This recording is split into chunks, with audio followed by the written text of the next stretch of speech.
Dave Nguyen, Bill McCune on the call in the first of the last 3 regular season home games at Bosse Field. The Evansville Otters will be taking on the Gateway Grizzlies for the second time in 2 weeks. And Bill, unfortunately, on Sunday afternoon, the Otters were shut out by a score of 4-0. They only managed to have 4 hits. How well I remember that. We had several opportunities, and we couldn't get the hit when we needed it. That man, that was that left-hand pitcher that Castellani. Yes, he made mustard of us. There was no hot dog. It was just the mustard. Mm-hmm. No, you're right. It was embarrassing, put it that way. Although our pitching wasn't that bad. It was not. When we look at the starting pitching, again, we had a pretty outstanding game. It's just that it seems that I think sometimes our relief pitchers come in, and they just can't hold it. Mm-hmm. Well, I think the positive is we have 6 games left. Right. The Otters know the situation. They are currently in first place in the entire league with a record of 53-37. The Florence Freedom are a half game behind them in second place. And a game and a half behind them are the River City Rascals in third place. If the season were to end today, the Otters would have home field throughout the playoffs. In order to make the playoffs, the Otters need to win 4 of their next 6 games.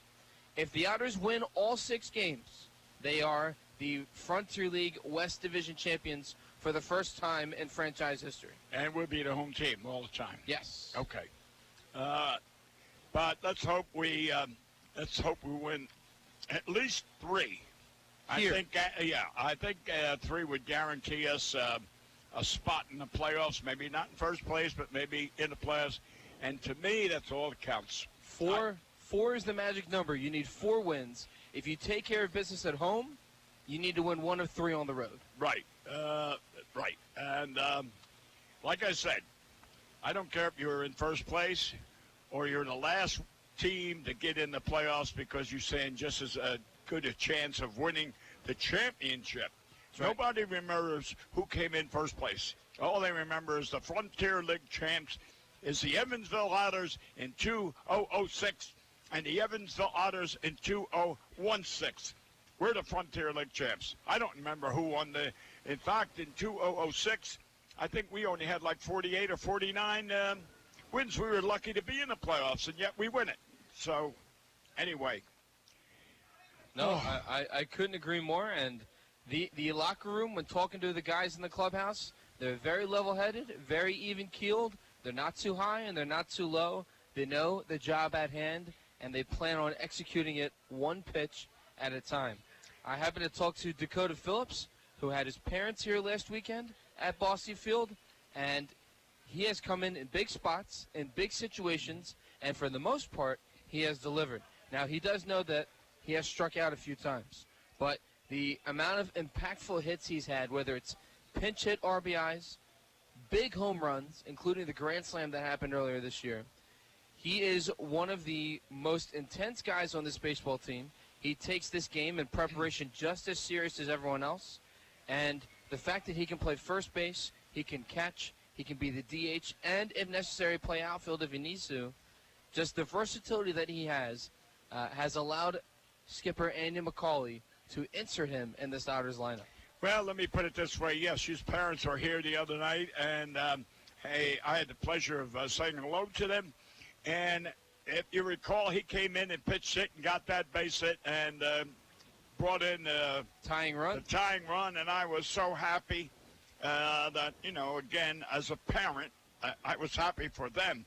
And then the following night, he played first base, and again, got a big hit and drove in another run. That's right. So I, as a parent, I was extremely happy. And, of course, Cronin's father was here, too, and we had the pleasure of having him on the radio. Yes. So when we come back from commercial, we will hear from Dakota Phillips, and afterwards we'll get to starting lineups and first pitch between the Evansville Otters and the Gateway Grizzlies. You're listening to Evansville Otters Baseball and the Otters pregame warm-up right here at 91.5 WUEV and the Otters Digital Network. No matter how large or small your digging project may be, no matter how urban or rural, you must always call 811 before any digging project. 811 is our national one-call number, alerting your local utility companies to come out and mark any lines they have near your dig site. So before you do this or this, make sure you do this. For digging projects big or small, make the call to 811. Brought to you by Indiana 811. Now let's go inside the clubhouse for today's one-on-one with the Evansville Otters. Dave Lynn here with Otters versatile utility player, Dakota Phillips. Dakota, it's been a while since we last chatted. Quite a bit has happened. A lot of highlights and positive things that have happened, including more playing time at first base. I think the highlight so far was the Grand Slam. I know it happened a while ago, but it kind of shows how much power you have when you get a good swing on the bat. I guess just talk to me about when you get a good swing on the ball. How good does it feel? I mean, it feels really good. I mean, we have a plan each and every day with every pitcher that comes up, and talk to Bob, and you know, I try to stay in my approach and just put a good swing on a good pitch, and when I catch it, it feels really, really good. Now, we know that baseball is a game that there are more failures than succeeds, but when you succeed, it feels good. How have you been able to stay locked in and try to have a short-term memory? Yeah, like you said, the game's full of, you know, a bunch of peaks and valleys. You know, there's a lot more valleys than there are peaks in this game. And the most important thing is to try to keep a level head through it all. You know, you're going to have failures, but it's how you react to it and how you deal with those failures is, you know, how easy the next day comes. You know, whether you're going to drag that next day be, or that, you know, that air into your next thing into the field or into the next game or into the next at bat, or are you just going to, you know, flush it and forget about it and learn from it and move on to the next one? Because, I mean, it can either hurt you or it can help you. So I try to keep a good level head and, you know, just stay within myself and stay calm and just take every failure as a learning experience and try to be as positive as I can. Now, you've come in, whether it's been starting and the top 9, or you've come in some key pinch hit situations too. Just overall, how good does it feel to contribute offensively throughout this powerful lineup? I mean, it feels great. I mean, you know, being one of the younger guys in the lineup and being a guy that helps put runs on the board, you know, it feels good to contribute. And, you know, anything that any one of us can do to win and go on to the next game and then, you know, bring home the championship at the end of the season, you know, that's the big goal.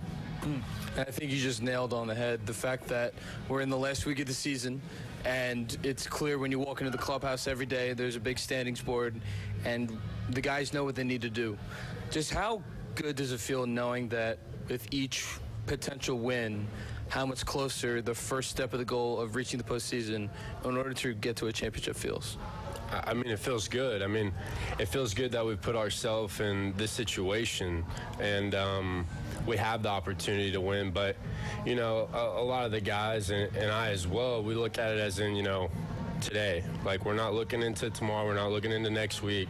We're looking into today. Like, if we come into today and we leave today 1-0, I mean, that's putting us into a better situation and gives us, you know, gives our pitching staffs a little break, you know, gives us the confidence going into the next game, and just keeping that momentum going into the postseason is going to be big for us. And as a competitor, there's no situation that you want to be in rather than this one right now. No, like you want this opportunity to go play in the postseason. You want to be, you know, everybody just wants to make it there and everything, but, you know, anything you can do coming up to that, like winning the division, you know, ending the regular season in first place, you know, those are big confidence boosters that going into the postseason, and other teams look at that, and you know, going into games, and plus being the higher seed, probably getting to play a couple more games at Bossy Field than rather having to play it somewhere else is also upper hand. Now, two more. Has this offense, do you think, reached its potential, or do you think there's a little bit more that viewers haven't seen? We've shown signs, but, Skip tells us every day, you aren't as good as you are when you win, you aren't as bad as you are when you lose, and, we, from top to bottom, even on the guys on the bench, whatever game it is, who's playing, who's not, we have probably the most dangerous lineup in the league, and we have the potential and everything, and we show little signs of it, but until we haven't completely came out every day and just put people down like in the first 4 innings like we have been every once in a while. So now lastly, today is Taco Tuesday. Is that a preferred snack, or do you think that is a quality baseball snack during a game? I'm a big fan of food. Like, I'll pretty much eat anything. So, I'm a big fan of tacos, but I guess tacos at a baseball park isn't bad. I'd be a fan of it. All right, Dakota Phillips, thank you so much for your time. We'll get back to starting lineups and first pitch. You're listening to Evansville Otters Baseball on 91.5 WUEV. You're listening to exclusive coverage of Evansville Otters baseball on 91.5 FM WUEV Evansville. The pizza brick road always goes to Tyroni's. I'm in the mood for pizza and I'm ready to go. The pizza brick road goes to Tyroni's. So follow me down the pizza brick road. Road down to Tyroni's. The pizza brick road.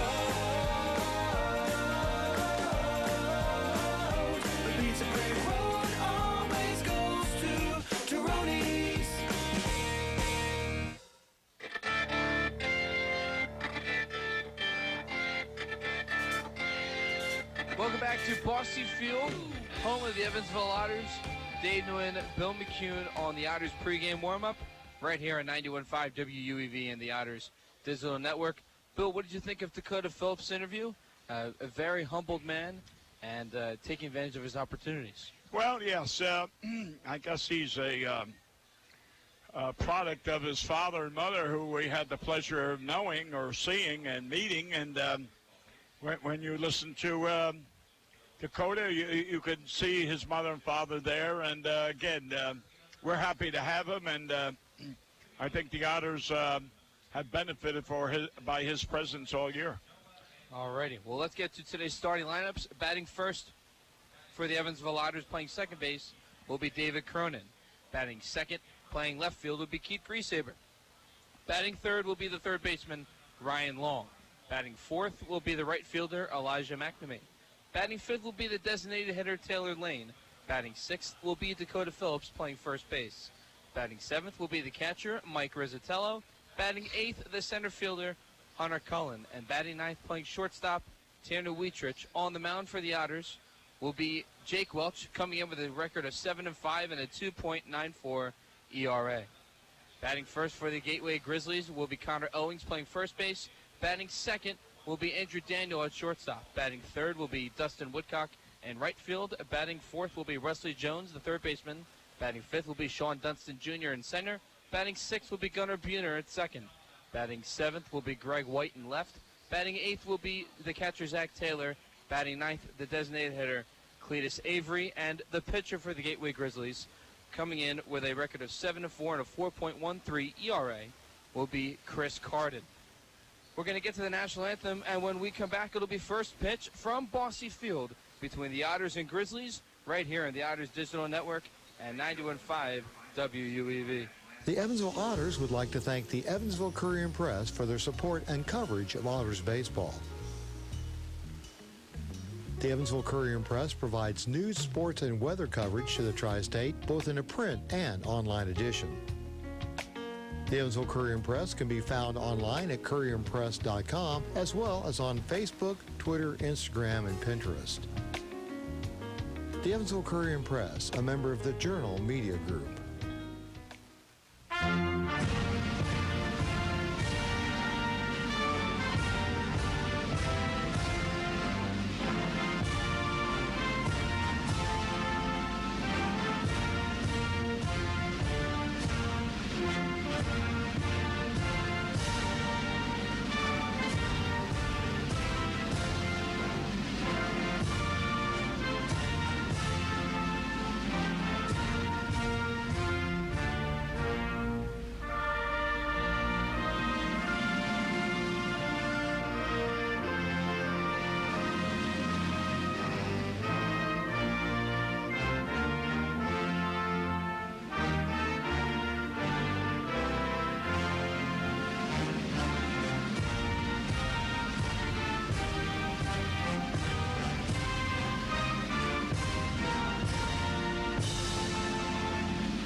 It's game time for the Otters on 91.5 FM WUEV and the Otters Digital Network. 3-1. Long. Toward right. Toward the corner. Toward the foul pole and over the wall. Fair. Home run for Ryan Long. First pitch. Cronin crushes it in the air to deep right field. He bat flips it and it's way out of here. Don't forget, Otters fans, you can catch every Evansville Otters broadcast on 91.5 FM WUEV, online at evansvilleotters.com, and through the WUEV mobile app. Roxon deals the 2-2 pitch. Fastball called strike 3 on the inside corner. Vale rings up Bissell to end it, and the Otters are going back to the postseason. Now, let's go out to the ballpark for all of the action. Welcome to Bossy Field, home of the Evansville Otters. Dave Nguyen, Bill McCune on the call. And the Otters' magic number to clinch the postseason is 4. Win all 6 games this week, and you are the Frontier League West Division champions. First things first, you need to take care of business today at home against the Gateway Grizzlies. I'm glad you said that. You don't worry about tomorrow. You take care of today. You know, just real quick, reminds me of Rider College years ago down there in South Carolina, where Jack Robinson was the star pitcher, and the college coach said, "Oh, we'll save him for the second game," and that's it. Well, he lost the first game, and the second game he also lost, and that knocked Rider College out. Instead of starting Jack Armstrong the first game and get the first win, no, he misplayed it. So don't play tomorrow, play today. Couldn't agree more, and that is what Dakota Phillips said in our pregame warm-up in our interview. On the mound will be Otters starter Jake Welch, coming in with a record of 7-5 and a 2.94 ERA. Jake has over 100 strikeouts on the year. To be precise, he has 111 strikeouts and only 835 walks on the season thus far. He has been effective with his fastball, and his breaking balls have complemented him. And he takes throws a first pitch strike to Connor Owings to get underway here at Bossy Field. And I'm not quite sure his father in Spencerport, New York, is watching and listening to us. That's Bob. Right. Hi, Bob. Bob, always good to hear from you. The 0-1 from his son Jake is a chopper right to David Cronin at second. Throw over to first, and that'll be in time for out number 1. Dakota Phillips at first base, Cronin at second, Wietrich at short, Ryan Long at third, Mike Rizzatello behind the plate. And Owings, the first baseman, grounds out on a 4-3 put up for the first out of the inning in the top of the first. To the plate now is Andrew Daniel, the shortstop, in a righty-righty matchup. Welch will come set from the right side of the rubber and fires the first pitch. That's in there for strike 1. Fastball from Welch, counted 0-1 as that pitch was on the outer third of the zone. The outfield will be as follows. Left field, Keith Griesaver, Hunter Cullen in center, and Elijah McNamee in right. Here's the 0-1 from Welch. It'll be a fastball upstairs and away from the right-handed batter, Daniel, to even the count at 1 with 1 out. Dave Cronin's on second, shading his eyes, and I realize and see Hunter Cullen out there with the glove shading his eyes too. So that sun must be quite annoying right at the present. Yeah, and pretty bright as well, as there's a 1-2 count to Andrew Daniel. 1 out, top of the first, no score. Well, I'm glad to see Hunter back out center field and Keith in left field, because I think Keith's the best left fielder we have. I believe so.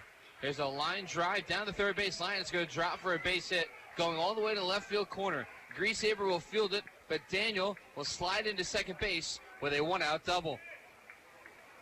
Daniel is hitting .230 with 54 hits on the year. Make that 55 after this one. Yeah, that just got over Long's head there at third base and just kept rolling to the fence. Keith couldn't do nothing but sit and wait until it came to him.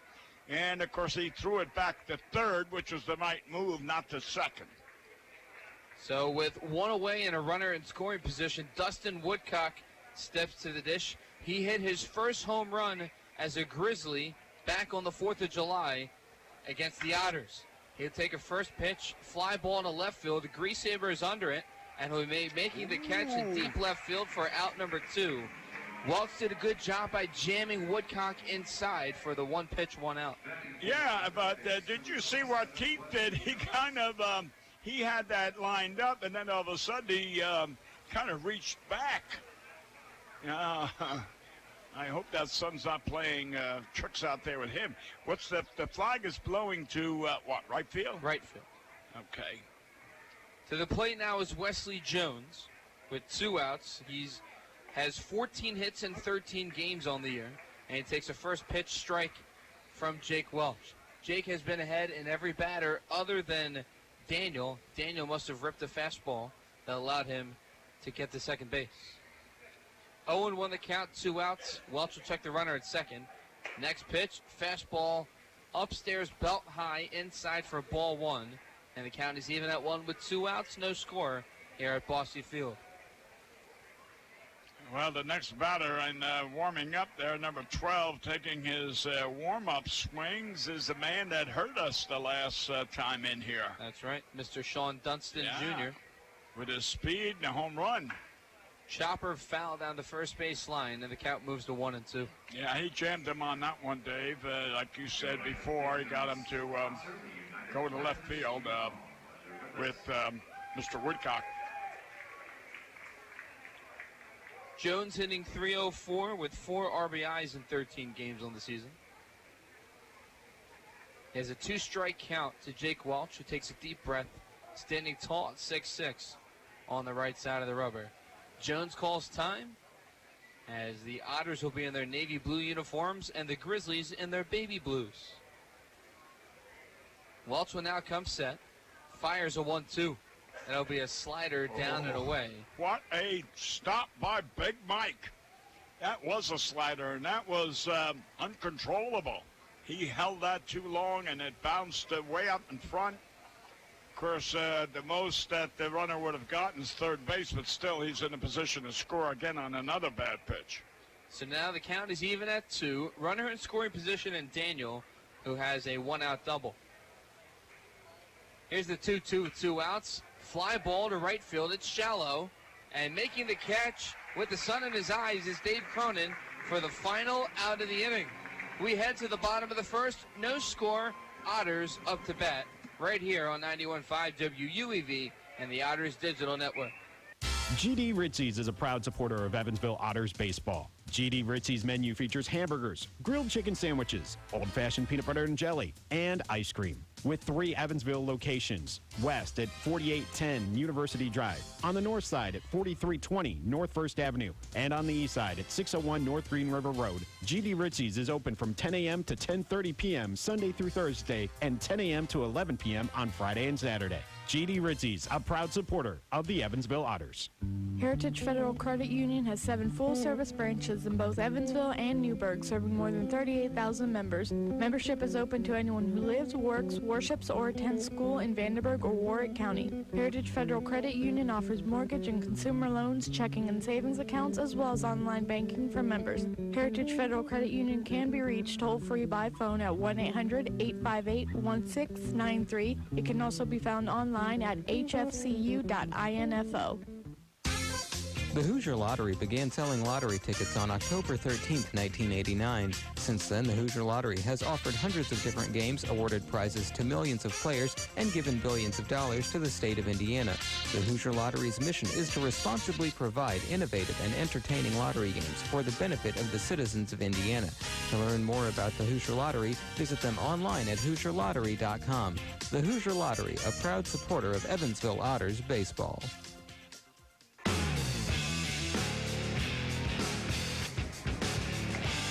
Welcome back to Evansville Otters Baseball. Dave Nguyen, Bill McCune on the call. Bottom of the first, no score between the Evansville Otters and the Gateway Grizzlies. The second time the Otters have seen the Grizzlies in 2 weeks, and this is also the last time the Otters will see the Gateway Grizzlies. There are 6 games remaining in the schedule. The Otters' magic number is 4 wins to get into the Frontier League postseason.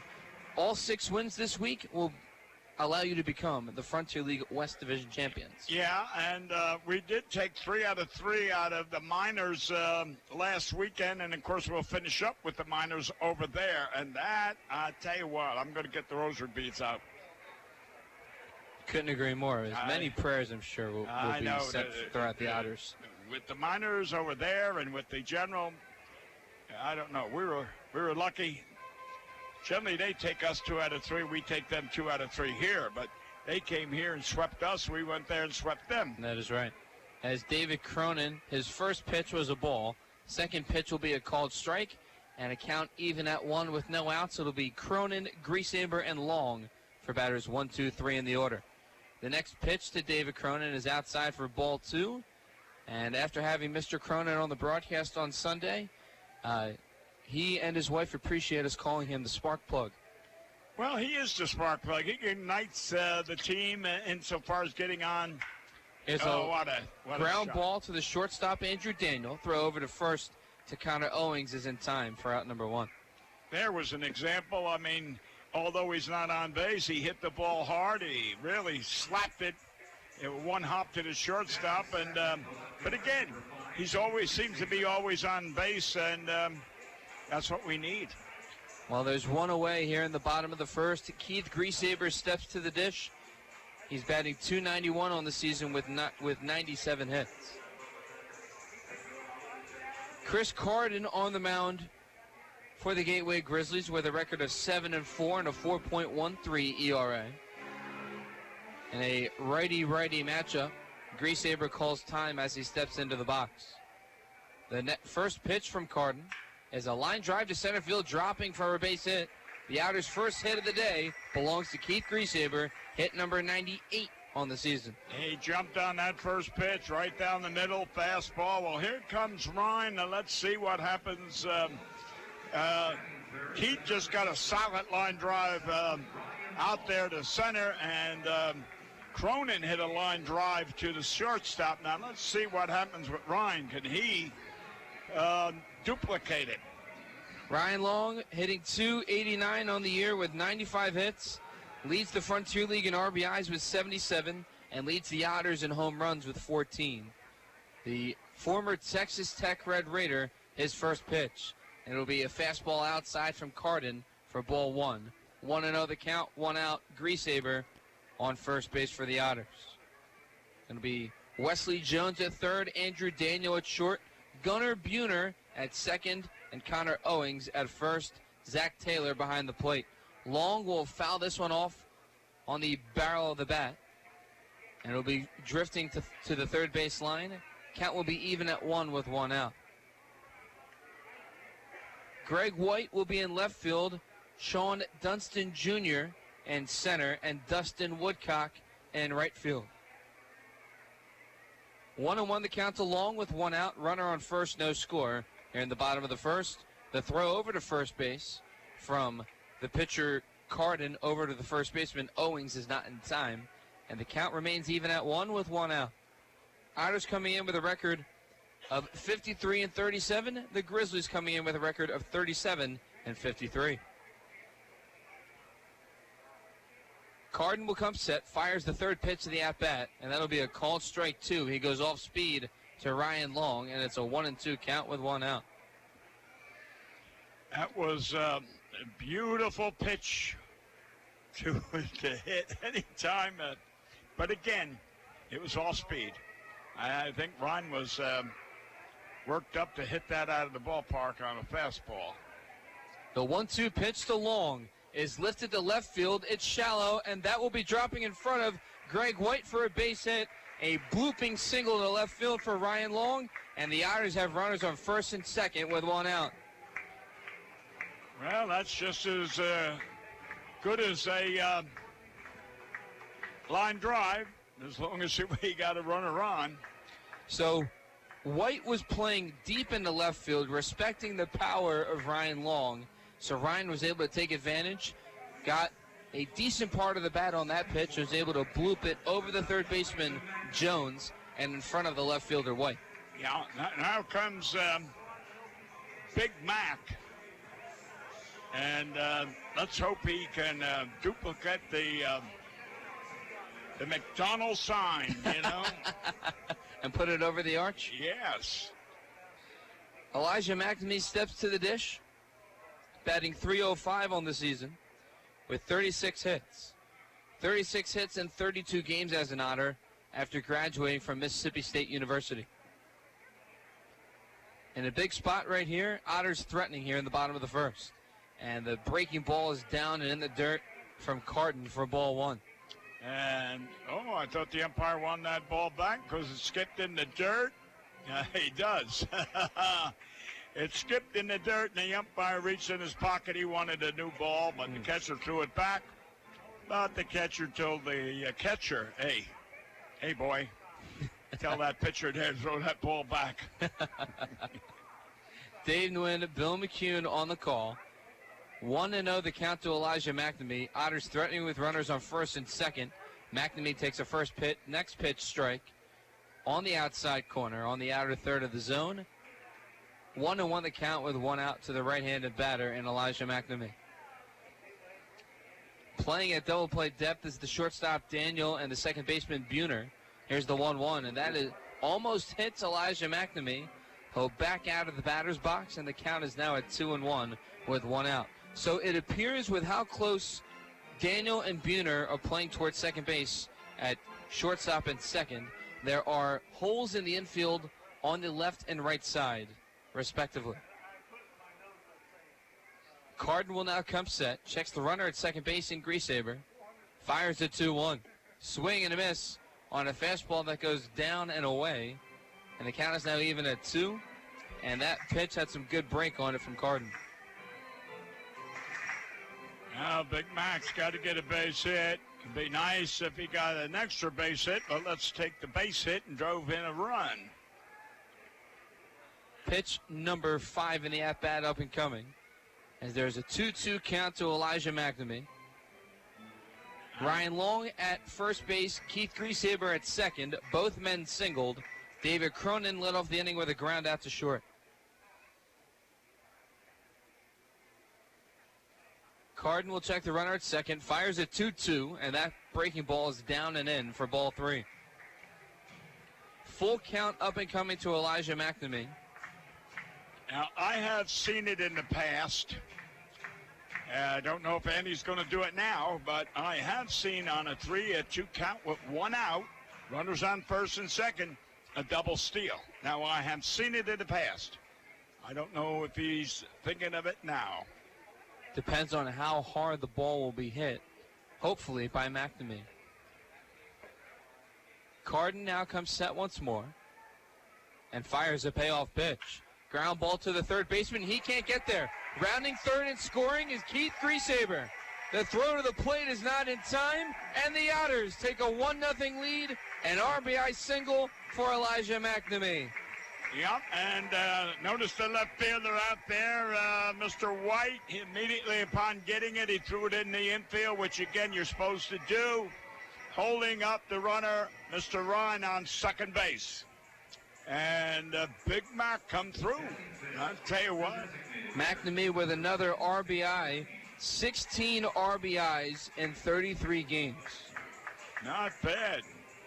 To the plate now is Taylor Lane. Runners still on first and second for the Otters. Still one out, but now the Otters are on the board after the RBI single from the former Mississippi State Bulldog. Taylor Lane steps to the plate, batting .245 on the season, and another righty-righty matchup with Chris Carden. The first pitch is not delivered as Carden steps off the mound, and Long will retreat back to second base. Mr. Bueller was there, but yet Mr. Ryan wasn't that far off the base to throw. And Ryan is probably being careful on the base path. Unfortunately, on Sunday, Ryan Long was picked off at first. Here's a breaking ball down in the dirt from Carden, and a good block by Taylor, the catcher, and the runners remain at first and second for the Otters. Well, there's such a thing, Dave, as hustling on the bases, and you're, anticipating, and sometimes you just misjudge the pitcher. 1-0 the count. Carden checks the runner Long at second, fires a 1-0, and that will not count as Lane called time. I was going to say what happened here, and Lane, I know, stepped out, but I didn't know if the umpire called it. And you know, my belief, umpires should call the pitch. Don't give the batter. 1-0, check swing, doesn't matter. It's a called strike one. Too many batters, they step out right before the pitcher's ready to go, and the umpire gives them the timeout. And I don't believe that's right. A pitcher's liable to get hurt, and if he doesn't have enough time. 1-1, that will be a ball at the knees of Lane inside. Moving the count to 2-1 with one out. 1-0 Otters after the RBI single by Elijah McNamee. On second base is Ryan Long. He also singled. 2-1 the count to Lane. Carden now fires, and instead he won't. Steps off the mound, trying to catch Taylor Lane off guard in the box. Either the second baseman or shortstop went over the cover, so. Here's the 2-1. Chopper over the pitcher's mound to second base, and it gets through the middle of the infield. Long will come around third. The throw to home, not in time. Back-to-back RBI singles by the Otters, this time by Taylor Lane, and the Otters extend their lead to 2. And I just learned something with Mr. Dunston out there in center field. Did you see how much time it took him to throw? And then his arm was not that good. It had no strength in it. So therefore, what I'm going to say, Dave, is anytime you're on second, hey, score. To the plate now is Dakota Phillips, the Nacogdoches, Texas native. The subject of our Otters pregame warm-up interview. He has a grand slam on the year at home at Bossy Field that occurred last month. And I'm quite sure his mom and dad are home listening to us. Yes. Here's the first pitch to Dakota. It'll be on the outside corner for strike one. Count it 0-1 to Phillips. One out. Runners are in on first and second. The RBI single by Lane extends this Otters lead to 2-0. McNamee on second base, and here's the 0-1 pitch to Phillips. It'll be a swing and a miss to move the count to 0-2 with one out. Phillips hitting .240 on the season, 7 home runs, and 32 RBIs. A lefty-righty matchup. Carden waits for the sign from his catcher, Taylor. Here's the 0-2. It'll be down in the dirt for ball one. Count it 1-2 with one out. Phillips also has 50 hits on the year. Arguably the best power on this Otters team. Oh, I agree with you on that. 400 foot out there is not that far for him to hit one. Not at all. The 1-2 pitch, swing and a miss, and that'll be the second out of the inning. And Phillips is down on strikes. Well, here comes Big Mike. Rizzatello, to be exact. And let's hope Mike gets that stride and hits the ball to left field or short or left center, whatever it may be, and gets himself an RBI to base hit. Also, hello to his family, especially his father, James. Oh, yeah, James, the police law enforcement officer in New York City. That's right. Rizzatello hitting .262 on the year in 47 games started. First pitch to him is lifted in the air. Shallow to right field. And making the catch is Gunnar Buhner for out number 3. Otters on top 2-0 after RBI singles from Elijah McNamee and Taylor Lane. We head to the second right here on 91.5 WUEV and the Otters Digital Network. The International Brotherhood of Electrical Workers, Local Chapter 16, would like to take time to say, Go Otters! The IBEW Local 16's jurisdiction includes 13 counties in southwestern Indiana, as well as Wabash County in Illinois. Its members are divided into several categories of electrical work, including inside construction, maintenance electric, residential wiring, and sign classifications. More information on IBEW Local 16 can be found online at ibew16.net. The Tri-State Area Marathon service stations are proud supporters of the Evansville Otters. Marathon has over 5,100 Marathon-branded stations nationwide, and a full list of area Marathon stations and a list of daily gas prices are available online at mymarathonstation.com. Marathon provides products which support commercial, industrial, and retail operations. Marathon's slogan is Fueling the American Spirit.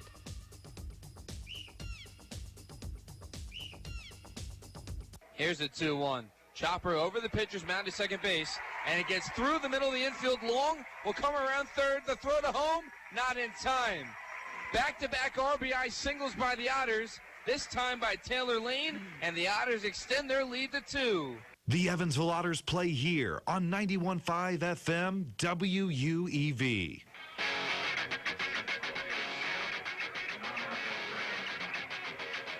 Welcome back to Evansville Otters baseball. Dave Nguyen, Bill McCune on the call, and Jake Welch and the Otters have a 2-0 lead here in the top of the second. Yeah, what we talked about all the time, Dave, I believe your words are quality hitting. And that's what we got. We got 4 quality hits in a row.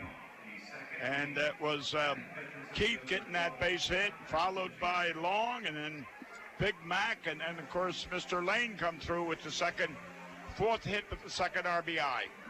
And the Otters in the first inning played not only quality at-bats, but they played small ball. Both runs were scored on 4 singles. Right. To the plate now is Sean Dunston Jr., the son of the one-time everyday shortstop for the Chicago Cubs, Sean Dunston. The first pitch to him from Welch is a fastball on the inner third of the zone for strike 1. Yeah, I had a chance to talk to him the last trip in, and I said, you know, when I saw your father get off the bus, he was the first one off the bus. He was the first one on the field. And that's what his quality was. He was a hustler. And I said, does your grandfather still wear that felt hat? And you had the chance to scout his father, correct? Oh, yes, I did, yep. Here's the 1-1 to Dunston. It would be foul behind home plate, moving the count to 1-2. Yeah, the Cubs took him in that first round. So, you know, a lot of us, Ralph DeLulla was the, well, actually, no, not Ralph. Ralph was the Cubs, and then later was Central Bureau. Here's a swing and a miss as Welch gets Dunston on a breaking ball down and in for strike 3, out number 1. Second strikeout, or first strikeout of the day for Jake Welch.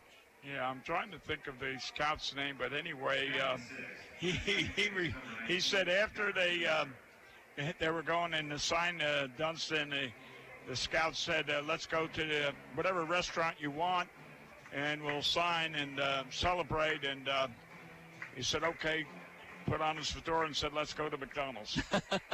So that's where they went for dinner. Oh, wow.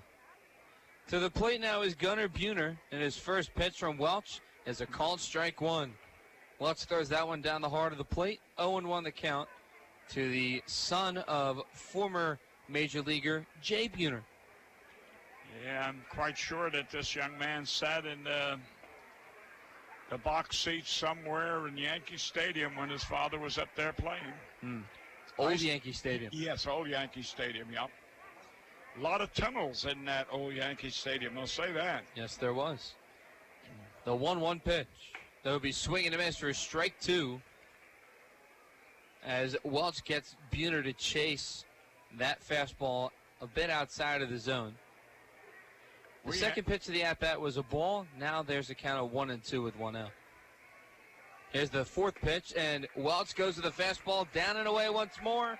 Back-to-back strikeouts for Jake Welch here in the second inning. The sons of 2 major leaguers struck out. Correct. Greg White will step to the plate. He's batting .270 on the year in 11 games. He has 10 hits and 4 RBIs. He's the one who played deep left field, respecting the power of Ryan Long, allowing his single to bloop in front of him rather than the ball going behind him. First pitch is a ground ball right to Tanner Wietrich at short. Throws over to first to Phillips. He'll stretch and get the ball in time for out number 3. A 1-2-3 inning for Jake Welch. We head to the bottom of the second. Here at Bosse Field, 2-0 Otters the score on 91.5 WUEV and the Otters Digital Network. Why Old National Bank? Old National Bank began in 1834 with just one room and a passion for helping people prosper. Today, we are honored and grateful to be the financial partner for so many businesses, families, and individuals like you. From our commitment to safety and security to our promise of service that will exceed your expectations, we want to be your bank for life. Old National Bank, member FDIC. This Evansville Otters broadcast is made possible through support from New Image Travel. New Image Travel provides motor coach charter service to the United States and Canada with pickup within a 150-mile radius of Evansville.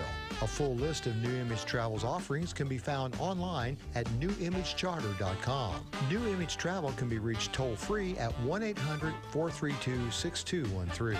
New Image Travel, a proud supporter of Evansville Otters baseball.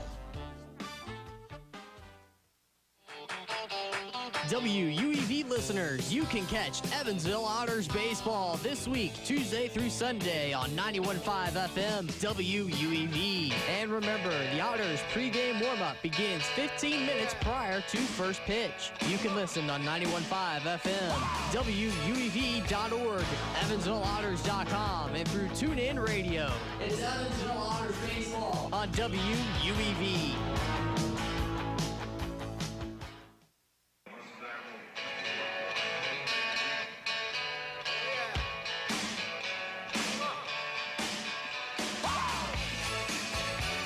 Welcome back to a glorious afternoon of baseball at Bosse Field. Dave Nguyen, Bill McCune on the call. The Evansville Otters lead at the Gateway Grizzlies 2-0. We're in the bottom of the second. To the plate for the Otters will be batters 8, 9, and 1 in the order. Hunter Cullen, the center fielder. Tanner Wietrich, the shortstop, on deck.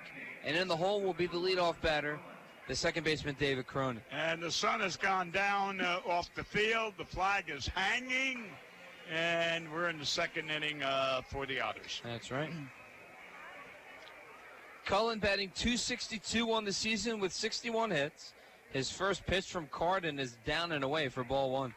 I noticed last night, Dave, I didn't pay attention before, but last night I did. I looked out the window. It was 8:15, and it was dark. Yes. I remember we'd be watching. Here's a fly ball foul, and that will even the count at 1. It'd be 8:30, and we're here, and we'd still have daylight a couple weeks back. But the days are getting shorter. Well, then it'll be daylight savings time in October. Yeah. And that will mean we gain an hour of sleep. Doesn't everybody appreciate that one? Well, it means that it gets darker quicker. That means people that are coming home from work now will be coming home in the dark. The 1-1, ground ball to first, and that will be foul, says the base umpire, Tom Swoboda. Ron Swoboda played right field for the New York Mets. Remember that? 1969 World Series. I was not born yet. He was from Baltimore. Got it. Should know that. Philadelphia boy. Baltimore's just down the street. Hop, skip, and a jump, right? I know. Plus a lot of tolls. 1-2 is fouled down the first base line once more, and the count remains at 1-2. You being from South Amboy, New Jersey, as well as myself from the South Jersey area, know a thing or two about tolls. Oh, you ain't kidding. From, I guess, my house, as the 1-2 pitch is fouled down the left field line. If I want to drive from my house down to, let's say, Maryland, it's probably, what, $15, $17 one way in tolls, maybe? Yeah. Well, you know, my last trip to Jersey, And the next pitch is down and away to Cullen to even the count at 2. We used to go from South Amboy, Atlantic City quite often, and there were 4 tolls on the New Jersey Parkway, 25 cents each. So it's another ball ripped foul down the first base line. So you stopped and you gave the quarter 4 times, so $1 down, $1 back. If it was only like that today. Yeah, so last time I was down visiting my daughter, she lived down to Little Egg Harbor on the Jersey Shore. Right. 2-2, another foul ball in front of the Otters dugout on the first base side. And the count remains even at 2 to the former Cal State Fullerton Titan.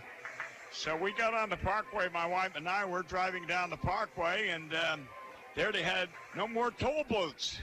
I said, what's going on? There was, cutoffs, but no toll booths. The 2-2 pitch will be a fastball outside to Hunter Cullen, and the count is now full, heading into pitch number 9 of the at-bat. Well, anyway, we got off, visited my daughter, and then we, when we left. Payoff pitch, another foul ball. About a week or 2 later, I got a little note saying that I had gone through Jersey and I didn't pay my tolls. I didn't know, so I had to send a little check to New Jersey. Oh, of course. Oh, they won't let you leave without giving them money. Yeah. Payoff pitch will be down and away for ball 4. And Hunter Cullen works a 10-pitch walk. Yeah. It was just like in Florida, I got one of those sunshine passes, so you go through everything and the sun pass. Yeah, and paid $25 and you get it. You leave it in your windshield, and you go in and out, and they just tell you that you owe X amount, but you don't get no tickets or something. To the plate now is Tanner Wietrich, and just to add on that, Bill, when I was in Florida before I came here to Evansville, there are some cars in Florida that have the sun pass on the inside of the license plate. Oh. The first pitch to Tanner Wietrich is a breaking ball down and in for strike 1. Oh, really? Yes. In fact, I want to say something. We're talking about that sun thing. I just threw it away last week. I haven't been in Florida for a couple of years now, but I threw that sunshine pass away. Okay. You put it in your windshield. Yes. And I had it in the glove compartment. And the other day I was cleaning it out, and I said, what do I got this for? So I threw it out. Yeah, you're not using it, so why keep it? Right. 0-1 the count to Wietrich. His next pitch will be a wild one from Carden, and advancing to second will be Hunter Cullen. Well, this will be Tanner's opportunity to get an RBI. He's doing pretty good lately, isn't he? He's in the starting lineup. He's got 7 RBIs, batting .279. Look at you. Oh, boy, yeah. That's because I'm reading the scoreboard. That's right. If they lie up there, I'm going to lie too. 1-1 the count, no outs. Cullen in scoring position at second. And Wietrich will foul this one behind the plate, and the count will move to 1-2. So the magic number apparently is not necessarily at 4, because a combination of things could happen. Teams could lose. Well, that's what I'm counting on. That's why I keep saying we don't need 4. The other teams could lose, and we could walk into it with 2 wins, providing the other teams lose. Correct. Otters just need to take care of business with the team in front of them, and right now that's the Gateway Grizzlies. Well, that's what championship teams always say, is they don't worry about the other team. Let's play ball ourselves. Right. And whatever happens on the other fields, that's their business. But we're going to take business here, our own business, take care of our own business. 2-2 the count to Wietrich. Otters up 2-0 in the bottom of the second. Runner on second and Cullen. And here's a chopper foul down the third base line. So we have an even count at 2. 2-0 Otters.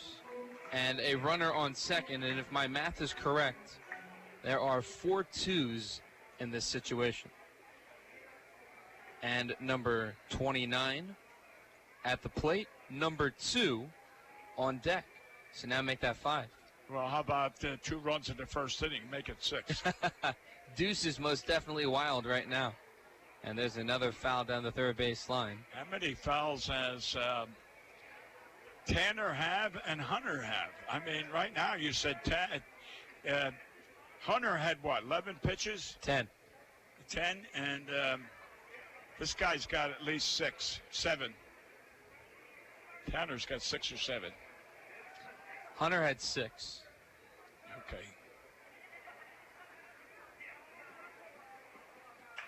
There's another foul. This will make the third foul ball in the at-bat. 2-2 the count, and pitch number 7 of the at-bat up and coming. So 16 pitches for 2 batters. Yes. 17 to get him out. Carden on the mound with another 2-2 count. Checks Cullen at second.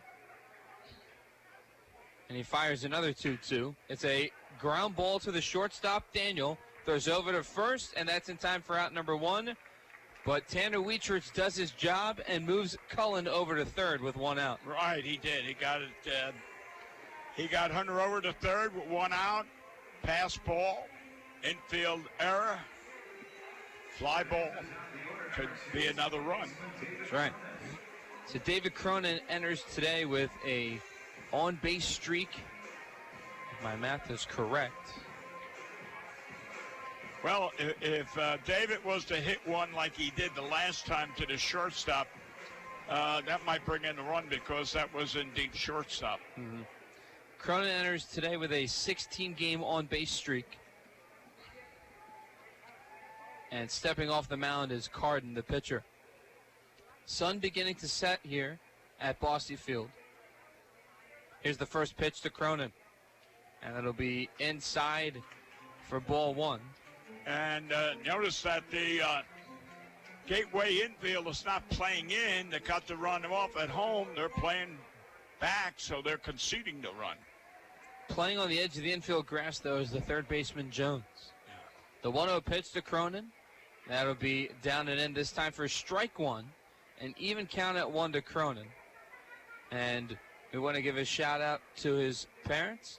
Hi, Jane. No. Mr. Dave. Yeah, I'm thinking of James with Mike. Yeah. The 1-1 is a fly ball down the left field line. Goes foul, moving the count to 1-2. Well, and I think you had talked about this earlier with Mr. Cronin, then he was nice enough to show me a picture to give to you. That's what I was just going to mention. Go ahead. That back in the day, there were only 11 players on a ball team. There weren't many, and I tell you what, pitchers generally threw 9 innings in those days. There weren't too many pitchers. That's right. A chopper foul behind home plate to Cronin, and the count remains at 1-2. There was a pitcher in the old Negro League. Later got introduced into the American League with Cleveland. His name was Satchel Paige. That's right. And Satchel Paige used to pitch 2 to 3 games a day. And so imagine that's 27 innings. The 1-2 to Cronin. It'll be a fly ball to left field. RBI. Playable for White. He makes the catch. Tagging from third is Cullen. And the throw does not get there in time. A sac fly RBI for David Cronin, and the Otters extend their lead to 3. Yeah, Satch Paige ended up, playing with Cleveland, and I tell you, he didn't do bad, and he was like 60-some years old, so he was no young chicken. He was an old rooster, but he still had it. That's right. To the plate now is Keith Griesaber, as we're in the bottom of the second. Otters now up 3-0 over the Gateway Grizzlies. Keith Griesaber today is 1 for 1 with a single and the run scored on the RBI single from Elijah McNamee. He takes a first pitch strike from Carden to move the count to 0-1 with 2 outs. Jackie Robinson was the first Negro to play in the major leagues with the Dodgers. Swing and a miss from Griesaber moves the count to 0-2. On the breaking ball from Carden. I think that was in 1947 or 46, 47. I'm not sure which. I'm going to say 47. And then Larry Doby was the first Negro in the American League. Swing and a miss, and that'll be out number 3, as well as strike number 3 to Keith Griesaber. Otters tack on another run. 2 up, 2 down at Bosse Field here on 91.5 WUEV and the Otters Digital Network. The Evansville Otters would like to thank Signorama Evansville for their support this season. Signorama Evansville is a multi-application supplier of custom-made signs, banners, and decals in the tri-state. Located at 1300 North Royal Avenue in Evansville, Signorama is open 8 a.m. to 5 p.m. Monday through Friday. They can be reached by phone at 812-477-7763 and can be found online at signorama.com/in-Evansville. Signorama Evansville, a proud supporter of Evansville Otters baseball.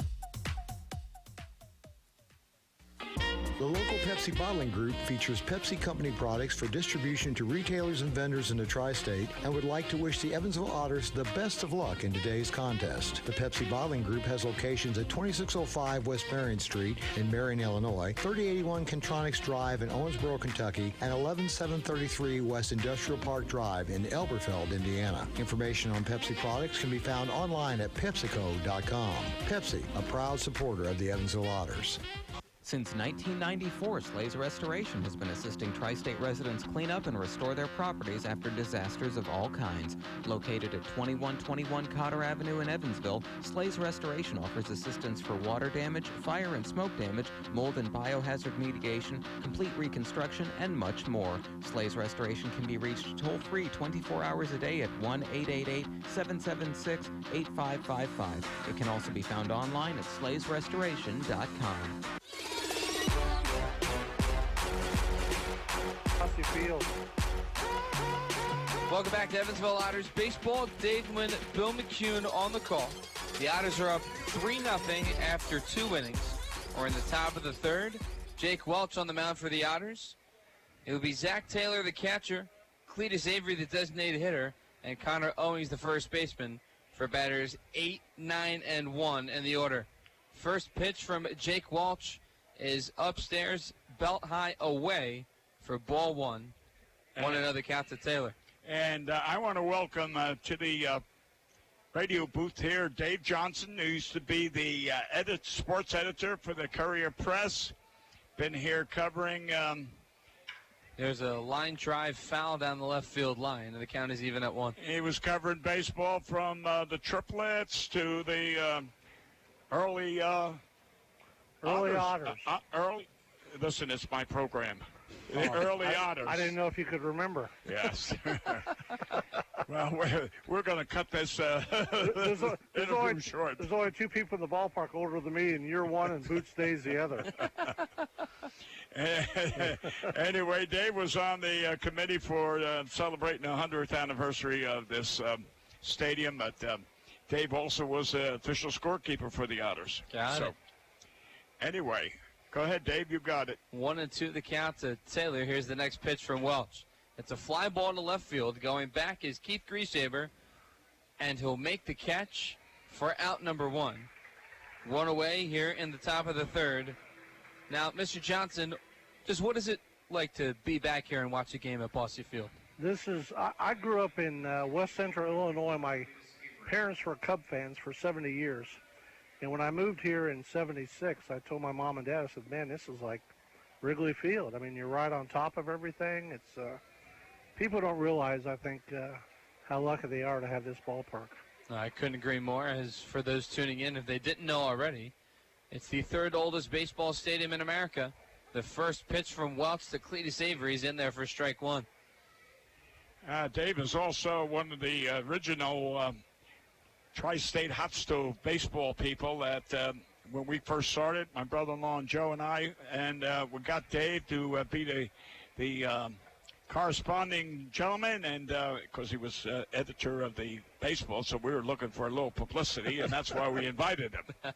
As much as I hated baseball, I said, well, I tell you what happened. Joe Unfried asked me to help, and I said, nobody has ever turned down Joe Unfried for anything, so that's why I came on board. The 0-2 from Welch, another fastball away for strike 3. Welch's 3rd strikeout of the day. It's out number 2 in the top of the third. Yeah, Papa Joe. That was my brother-in-law, Betty's brother. And, yeah, he was, people didn't refuse Joe very much. Of course, when you looked at, he was quite an athlete in his younger days when he was the quarterback for the university. Well, at that time it was Evansville College, and he was the fullback for Wright's Memorial. He was the Kiwanis player. So Joe was quite an athlete.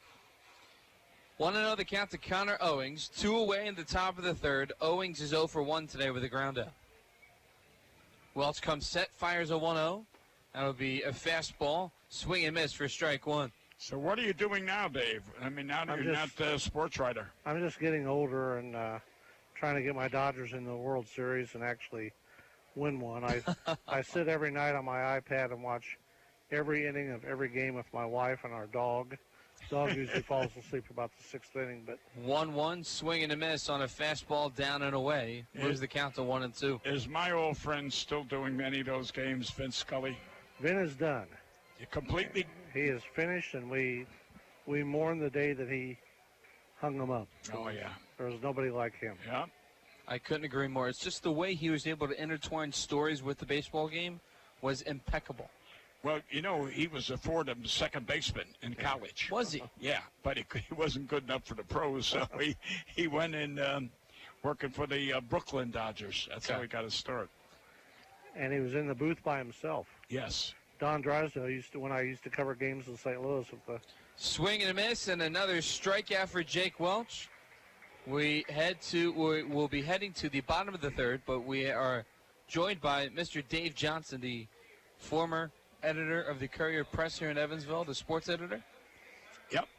Continue your story, Dave. Anyway, I'd always go over to watch the Dodgers when they played the Cardinals, and they had a little press room back there that it seemed like about the 4th or 5th inning, Drysdale, who is Scully's partner, would always come back, and I'd sit there and talk Dodger baseball with him for 3 or 4 innings, and he told me once, he says, Scully doesn't want me in there. He doesn't want anybody. He doesn't want anybody helping him. He just wants to do it by himself. And I mean, he was the best ever, I think. Yep. Drysdale was very friendly, and his daughter worked for the San Diego Padres, and at that time she was dating Tal Smith's son. So I don't know whatever happened, but anyway, she was working for the Padres, and but Don was a pretty nice guy. We head to the bottom of the third. Otters up 3-0. To the plate for the Otters will be Ryan Long, Elijah McNamee, and Taylor Lane, joined by Dave Johnson, who is a very familiar with Evansville and Bosse Field. He was on the committee for the 100th anniversary at the stadium. And for those who haven't been to Bosse Field, how can you describe a baseball game, a competitive game here in Evansville? Well, you're so close to the action. When I came here in '76, the press box was on the roof, and I mean, you're sitting right on top of home plate. You're probably maybe 100 feet. Go ahead and tell them who's up. Ryan Long to the plate. He's 1 for 1 with a single and a run scored, scoring on the RBI single by Taylor Lane. I didn't realize until I moved here that umpires cuss so much. But, I mean, we were right on top of home plate. You'd see guys come in, and these umpires, man, were all over. I mean, it was awesome. You could hear everything. I mean, you could hear, well, a lot of times the triples didn't draw about 1,400 people. Another single for Ryan Long. Ryan Long is now 2 for 2 on the day. Takes the second pitch of the at-bat from Carden into right field. And you notice, Dave, that swing, it was a beautiful swing. It wasn't the uppercut. It was just a nice level swing, and that's why he hit it as well as he did. He didn't get that uppercut. Anyway, Dave Johnson here is talking about the press box being on top of the roof. The one thing I liked about it up there was if you were covering, say, the radio or sports like Dave was, people used to bring the food up to you like in the 5th or 6th inning. So they'd ask you, what do you want? And say, oh, give me a hot dog or whatever. And then someone would deliver it. And that was quite often. I mean, that's why I love to go up there with. Well, and they also had beer in the press box. It was Stroh's and Sterling. Oh, I didn't want to say that. And radio guys lots of times would sit about 4 rows down from the press box, and they'd come up and drink all the beer by the 3rd inning. And Marvin Gray, who was in charge of swing and a miss to Elijah McNamee, evens the count at 1. Marvin was in charge of keeping us keeping with the our liquor. pop and stuff. Yeah. He would come up, he'd be so ticked off, he'd say, who's drinking all the beer? And we'd point down to the radio guys and say, you need to get them out of the ballpark. Marv Bates. Yeah. 1-1, and that would be a fastball on the outer third of the zone, moving the count to 1-2. Yeah, Marv Bates is probably one of the greatest radio men in the game, as far as the Midwest anyway. Yeah. So recreated away games with his. Oh, right. He was. I think the Today Show and Joe Garagiola came to Evansville one time just to watch him do his delayed or his road broadcasts. The radio station, Dave, was across the street from the St. Mary's Hospital, St. Vincent's now. Yeah. And if you were coming out of that St. Vincent's, you'd run right into the old house where the radio station was. Right. And he would create everything. He had like a drumstick, and he'd make it sound like a bass hit. And he would work everything off a ticker tape. And all it said was Dave Johnson struck out. And he never said that. Never said that. Well, no, it was the other Dave Johnson. Okay, yeah. Dave Johnson played for Baltimore. Okay. Yeah. He also had one that was, remember back in like the 5th or 6th inning, the train in right field would foul ball to the right side. The train along the tracks beyond the right field fence, he even had that on his recreation, so you'd always hear that. But the other thing we had, the main press box was right above the plate. The third base side was another one that they used to have the visiting radio booth, and they turned it into they were trying to make some money, so they turned it into, like you guys have out in right center field, they turned it into a party booth. And Elijah McNamee works a walk after a 3-2 count from Chris Carden. So runners on first and second for the Otters, no outs. Bottom of the third, and Evansville's up 3-0 over Gateway. So Ryan Long's been 2 for 2, and Big Mac is 2 for 2, a 1 walk and 1 base hit. And here comes the manager, Phil Warren. Yeah, so we only have, he's only got 1 walk, and that was Cullen, except now. So the Otters need 2 wins, right, to make they're in the playoffs with. Well, with 2 wins? If the season were to end today and they win. A combination of things could happen, but as of now, the magic number is 4. Oh, okay. It could change after today. But 4 wins they're in. If they were to win all 6 games this week, they would win the Frontier League West Division. Cool. All the guys know is that if they win today, it just puts them in better position to get into the postseason. Right. I was going to tell you that the third base had the booth on the third base side when they turned it into a party room, and the batter is. Will be Taylor Lane. Lane is 1 for 1 with an RBI single back in the first. And so they turned this into a party room, and they'd bring up all the beer and food you could, I can't remember what it cost, $100 a night or something. And the first homestand, we used to have these grated, we had windows and there were grates in front of them, and they didn't have the grate tied down. And somebody in the third base dugout right before the game started, knocked the grate out. And it fell right where the bat boy was standing in the third base dugout, just about decapitated him. Oh, no. And that was the end of the party room. Here's a fly ball to right field. It's shallow, and that will be dropping for his base hit. The Otters now have the bases loaded on a bloop single by Taylor Lane. He is 2 for 2. Going over to third is Ryan Long, and to second is Elijah McNamee. And we have the bases loaded, and there are no outs. And up steps Mr. Phillips. Dakota and his mother and father are listening. That's right. Phillips today struck out in the first inning when he had runners on first and second. He now has the bases loaded with no outs. So a hard hit ball by Phillips can score at least 1 run. Well, I wish his mother and father were here now because they were good luck to him the other day when he was here. He got that base hit in both games, and if he was here now, I know he'd get a base hit. There's a first pitch foul behind home plate, and the count moves to 0-1 to the Nacogdoches, Texas native. Well, we'll take an RBI sacrifice fly if necessary. As long as we get the run, get that duck in off the pond. Carden will come set. Fires an 0-1. That'll be down and in the dirt near the feet of Phillips, and the count is even at 1.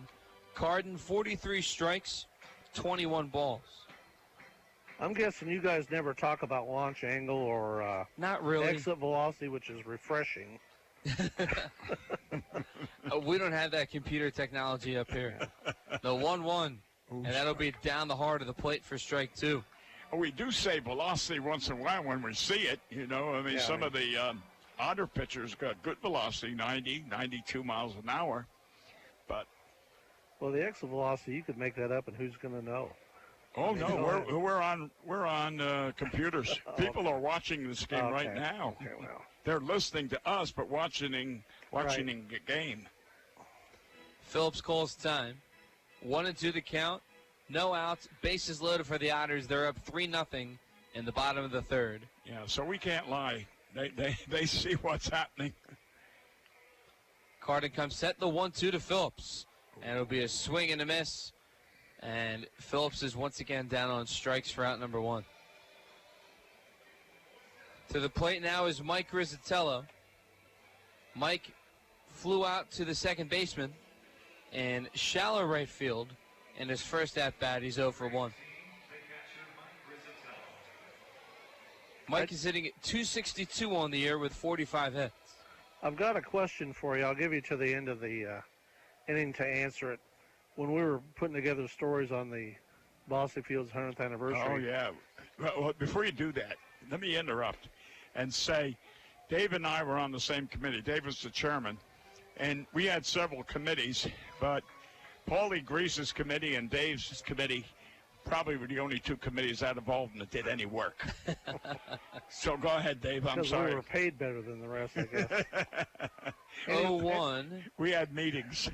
We used to go back through them. I was going back through the microfilm, you know, trying to do stories from 80 years ago, 100 years ago, and I decided I would start making a list of every Hall of Famer that had ever appeared at Bosley Field. And this was players, managers, coaches, announcers, umpires. And anyway, I'm going to ask you guys, let's see, Bosley Field's 104 years old. How many Hall of Famers in 104 years do you think have appeared at Bosley Field? The last 2 are Jack Morris and Whitaker. 2-1, down and away for ball 3. 3-1 the count to Mike Rizzatello. Ryan Long at third, Elijah McNamee at second, and Taylor Lane at first. Dave, you got your opportunity. Say it first. 35. 35, I'm going to say 49. The answer is 111. Really? Wow. 111. I would never have guessed that. 3-1 ground ball to third. It touched the first base bag for 1, and first for the 5-3 double play. Well, Mike pulled it. At least that's what counted. Ground ball, but a double play for Big Mike. Hope James, at least he took a stride that time, James. And the third baseman bobbled the ball, but at least he was next to the bag, so it really didn't matter. Right. Yeah, that's what, you know, when you ask what's special about Bosley Field. When I was here with the triplets, you either had a guy on his way up or on his way down. I mean, you saw guys, they weren't here rehabbing. The former big leaguers were here trying to get back to the big leagues. I remember on Mother's Day, I think it was 1981, the Texas Rangers AAA team was here, Wichita. Their starting pitcher was Ed Figueroa, who had won 20 games twice in the big leagues. The triplets starting pitcher was Mark Fidrich, and the designated hitter for Wichita was Bobby Bonds. and attendance was 550. That's how many people showed up. Right. But I mean, it's amazing the people you got to see. I had friends that would go to St. Louis and watch Cardinal games, but wouldn't come out here to see Louisville, the AAA team for the Cardinals. You know what I mean? They had great players. Was Bob Gibson or Kurt Gibson on that team? Gibby was on the 79 team. Okay. Fastest guy I've ever seen from first to third. Yeah, and Leland was the manager. Jim Leland. Yep. Your brother, I remember, was here with Denver. That's right. I can still see him coaching third base. Right. Your brother, Jack McKeon. Yeah. That's right. 2003 manager of the World Series champion Marlins. Right. Bill McCune here, Jack McKeon there. That's right. As many years as you've tried to teach him your last name, he just never caught on. We were told about Vince Scully earlier, and that's one thing. Every time Vince would see me, he'd say, "Oh, there is Bill McCune, brother of Jack McKeon." Yeah. He'd always make a reference to that. We are now in the top of the fourth, 3-0 Otters the score. Unfortunately, the Otters left the bases loaded back in the bottom of the third, couldn't get a run across home plate. The first pitch from Jake Welch to Andrew Daniel is down and away for ball one. Dave, I don't think I told you or the other Dave, both Daves. I don't know if I told you the story about my brother Jack being McKeon and McCune. And I was in Syracuse International League and with my two good buddies, Pete Gabriel and Buddy Kerr.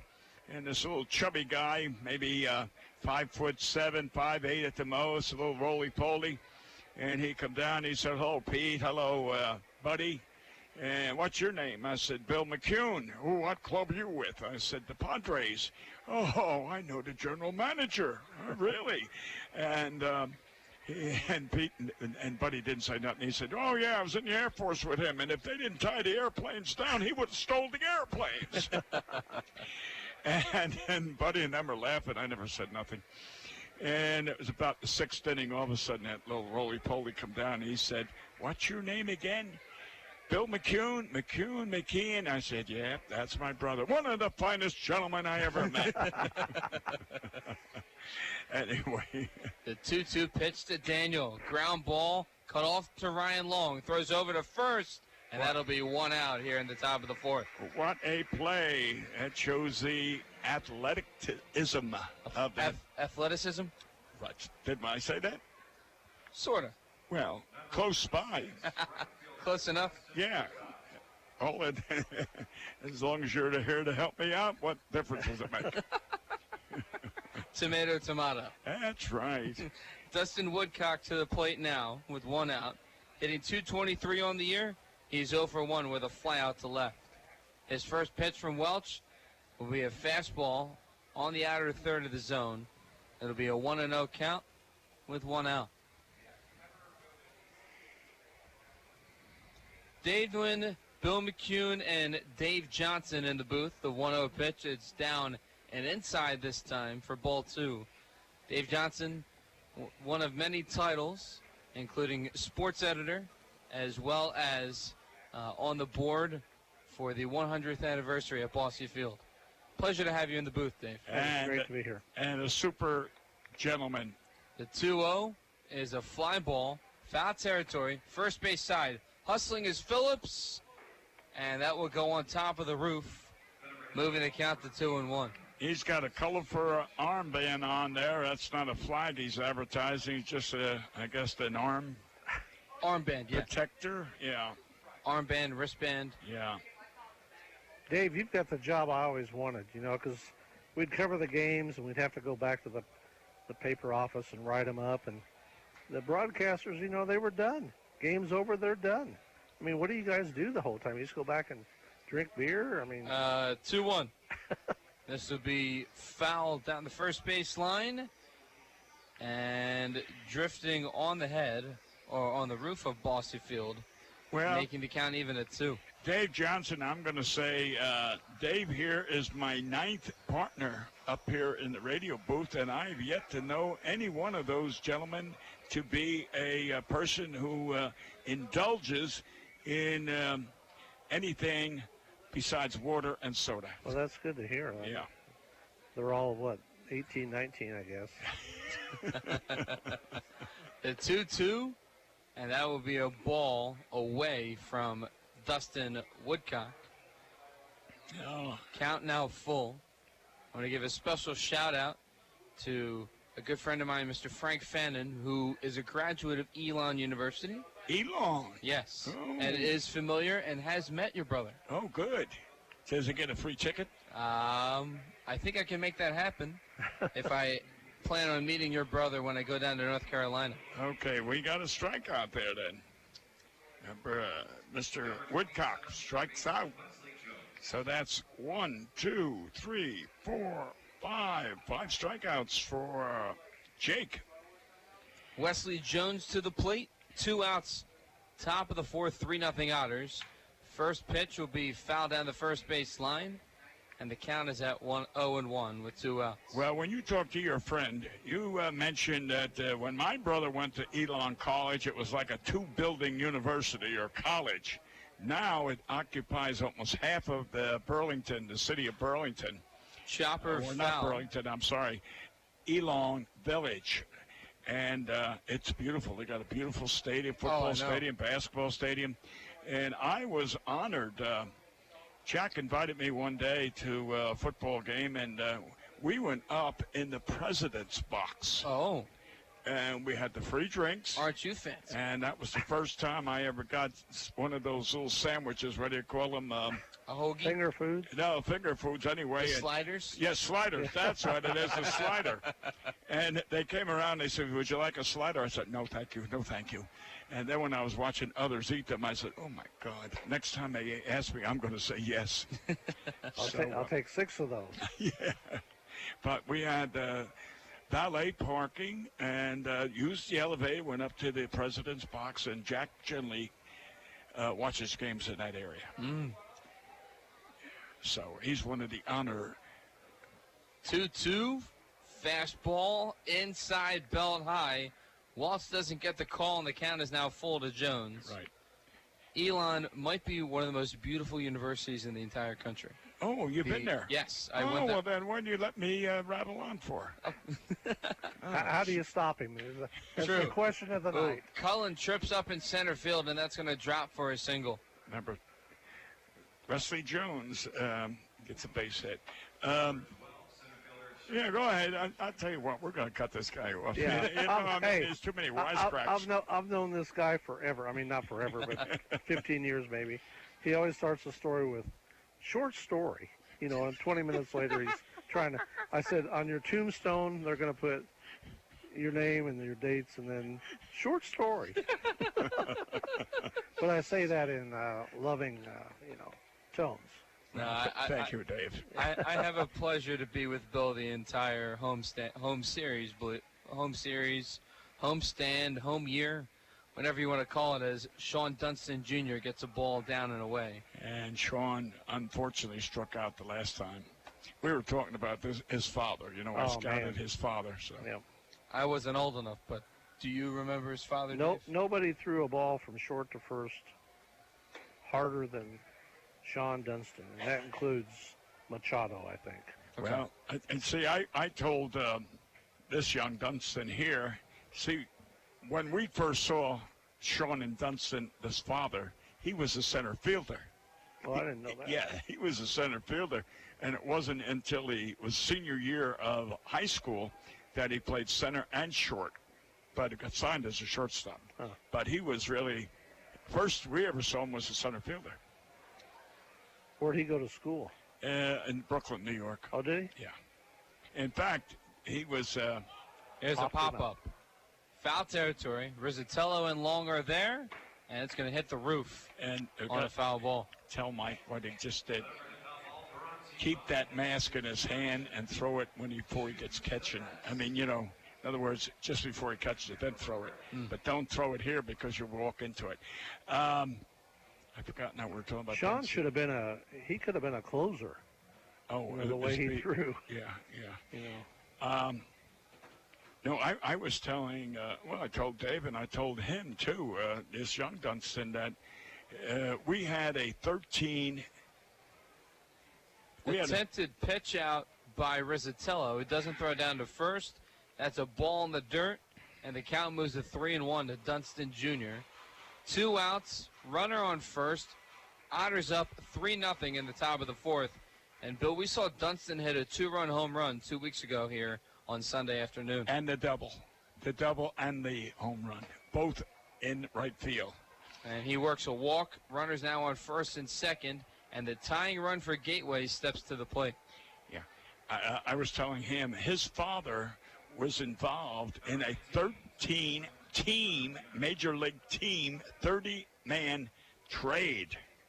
And his father was one of the keys. Giants? No, he was there. We were getting him to trade him to New York. Alomar, Sandy Alomar Jr., Randy Johnson were the 3 key people. Randy Johnson from Seattle, Sandy Alomar for our club, and Dunston with Chicago. They were the 3 main people. It was what do you call it, one of those roundabouts. We're trading you for him. And Gunnar Buhner steps to the plate, and he takes a ball inside. Count at 1-0 to Gunnar Buhner, the son of Jay Buhner. And he struck out the last time up. So we got 2 outs. Welch will check the runner at second to 1-0. That's a fastball down Main Street, evening the count at 1. Bet Bob's home watching. Bob, we hope your son gets this guy out. I think everybody does, as the Otters are holding a 3-0 lead. He's not as big as his dad, is he? The Buhner kid. Oh. The 1-1. That would be an off-speed curveball dropping in there for strike 2. I scouted his father, but I don't remember a thing about him when he was with the Yankees. I don't remember a thing about him. But I don't remember too many things. I think it must be hard, the fact that your father could have been or is a Hall of Fame player, as Welch gets a strikeout to end the threat. We head to the bottom of the fourth. 3-0 Otters to score.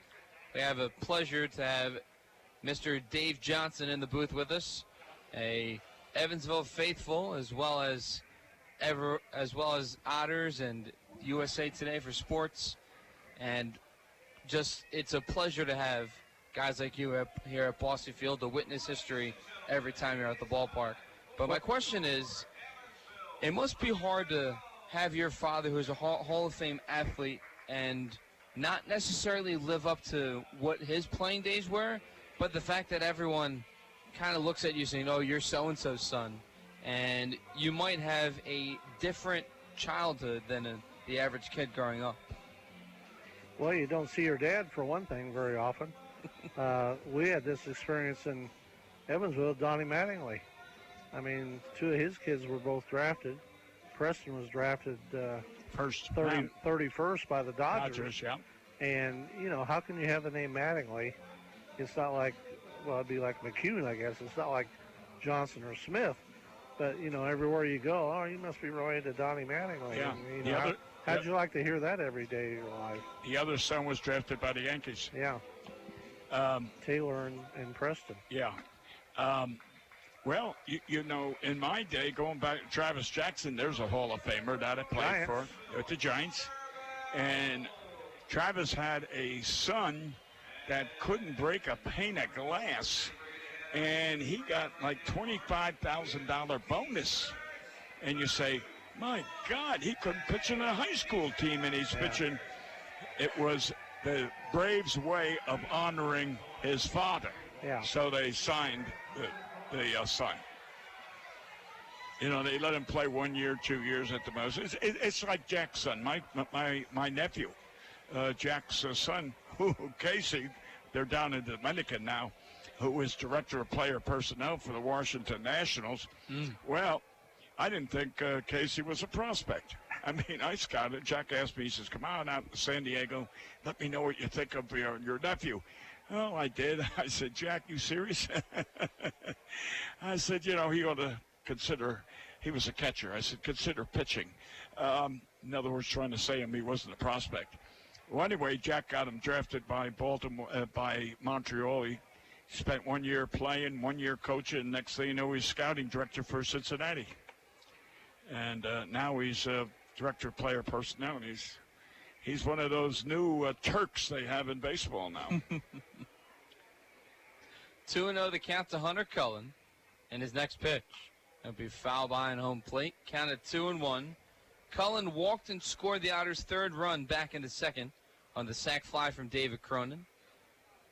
It'll be Cullen, Wietrich, and Cronin for batters 8, 9, and 1 in the Otters order. Bottom 4, Otters up 3-0 over the Gateway Grizzlies. Here's the next pitch. Steve Reich. For strike 2. Carden gets the outside part of the plate, and the count is even at 2 with no outs. Carden fires the 5th pitch, and it's a ground ball foul into the Otters dugout on the first base side, and the count remains even at 2. Now, Dave, when you first came here to be a sports writer, did they have the brick wall or did they have the portable fence? No, they had the portable fence. Oh, did they? You know, yeah. I came in 76, and right. I'd love to have been here, though, when they had the bricks for the outfield. Yeah. You know, we used to have, everybody used to say, I saw Horace Garner hit one over the center field bricks. Another guy said, I saw Hank Greenberg hit him over the center field bricks. And I talked to both those guys, and they both said, I never hit one over the center field bricks. Horace hit his to right center, and Greenberg said he used to hit him into the park over there, but he said, I never hit one to straight away. The other guy was Cotton Nash, who played basketball at Kentucky. He played here with the he was here with Evansville. White Sox. He was here with the White Sox. He was here in 70 with the Twins. Well, he played with the White Sox. Did too, he? Yeah. But he said, I never hit one over, but people say they Swing and a miss to Hunter Cullen, and Hunter is down on strikes for out number 1. Well, you see, home plate, which I keep saying, home plate right now was about halfway between the home plate now and the pitcher's mound. That's where home plate was.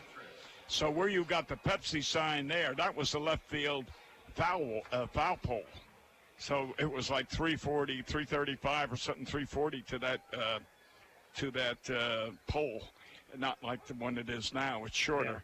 Yeah. And again, in my years, I never saw any ball go over center field either. I saw one go off the wall, but never one hit the wall. Frank Howard hit one off that wall. 0-1 to Wietrich, and that'll be a fastball inside, belt high, evening the count at 1 with 1 out.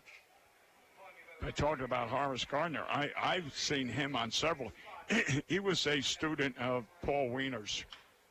Ground ball, foul down the third base line. The count moves to 1-2 to Wietrich. Where you swing down on the ball. You don't chop it. You're swinging down on the ball so that it gets a reverse spin. And he would hit a line drive, and the shortstop would just jump up in the air and it'd go off over his glove. And the next thing, it kept rising, and it went over that left center field wall. 1-2 is a breaking ball in the dirt. The count is now even at 2 to Wietrich. Tanner is 0 for 1 today with a ground out, but he moved Hunter Cullen over to third to eventually scored back in the second. Strike 3. And then he gets called out on a called strike 3. 2 up, 2 down for Carden in the bottom of the 4th. We've got 5 strikeouts for the Otters now. To the plate now is David Cronin. He's 0 for 1 with a sac fly RBI. I remember one night in 77, the Triplets catcher was Lance Parrish, and Jim Campbell, who was the Parent Club Tigers general manager, came down to look at Lance. And the first night he's here, Lance hit 2 home runs into Garvin Park, and we're sitting here in the press box, and we're going, well, we're seeing Lance Parrish's last game, and it wasn't. He let him play the rest of the weekend. And then the Tigers called him up, and that was we knew with Campbell sitting here and Parrish hitting bombs that we weren't going to see him anymore. Generally, when the general manager's there, generally he's on the same plane with the general manager going back to the home city. Yeah. 1-1 the count to Cronin after the called strike. Here's the third pitch of the at-bat. It'll be foul down the left field line. Count moves to 1-2, 2 outs, bottom 4. Otters up 3-0, 3 runs, on six hits, RBI singles for Elijah McNamee and Taylor Lane, and a sac fly from David Cronin, who's at the plate right now with a 1-2 count. Here's the next pitch. Outside for ball 2. Dave Johnson here now. This is David Cronin, who we call the spark plug. And his father was up in the box with us the other day, but his grandfather played pro Ray baseball. Crone? No. Okay. No, Cronin. No relation to Joe Cronin, the old. Cronin, okay. Yeah, not the American League president, Boston Red Sox general manager, Boston Red Sox player. But anyway, Dave's grandfather played professional baseball with St. Joe. And in fact, Dave's got a picture of him where there were 11 men on the team. That was the team. Not today. Yeah. That would be foolish if there were 11 men on a baseball team today. I think we got 12 pitchers on the Otters. Yeah. But, in 1916. Excuse me. Look at the scoreboard now. We have an even count at 2 with 2 outs, and number 2. To the batter. That was at the Vin plate. Scully's favorite 2-2-2-2. He never failed to mention it. Yeah. But 1916, the Colored World Series was here. They played 2 games here and 3 in Indianapolis. Well, and it was the Negro Leagues, and the center fielder for Indianapolis. He's in the Hall of Fame. He was Indianapolis Clowns. They were. Yeah. And Cronin works a walk and extends his on-base streak to 17 straight games. we were talking about Satchel Paige before about pitching in the Negro League, and it was pitching for Cleveland in the American League. And by the way, I never did finish. Larry Doby was from Patterson, New Jersey, in case you're interested. Okay. First Negro in the American League. Apparently, Satchel Paige was so confident on the mound that there was one time in a game where the bases were loaded, no outs, and he told the outfielders to sit down, and he struck out the next 3 batters to end the inning. Yeah.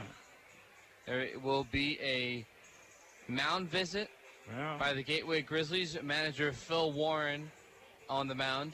And over the weekend, the Gateway Grizzlies swept the River City Rascals, which is important because the Rascals, as well as the Florence Freedom, are trailing the Otters in the Frontier League West Division standings. And the Grizzlies have hit 31 home runs in the month of August. They hit a total of 38 home runs from May to July. Yeah. And I was talking to the radio broadcaster for the Gateway over there, Nate, and I asked, what can we do to prevent you from winning? He said, take me to dinner. I said, how about breakfast instead? 0-1 the count to Keith Griesaber. So we will. We'll be having breakfast tomorrow. Yes, we are. 0-1 the count.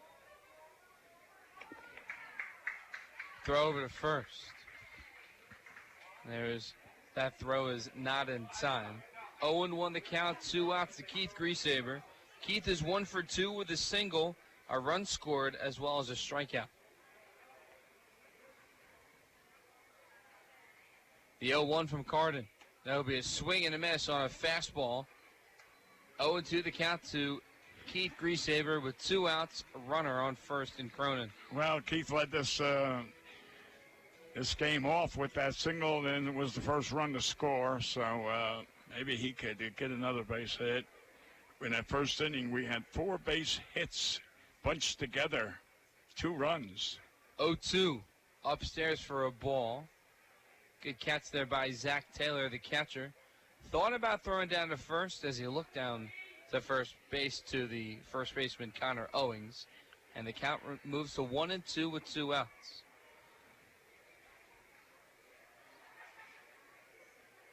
Carter will come set. Fires a 1-2. Cronin goes down to second base, and he gets there safely. The throw from the catcher Taylor sails into center field. Count is now even at 2.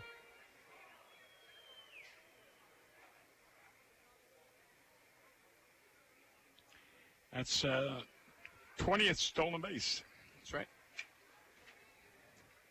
For Dave Cronin. Yeah.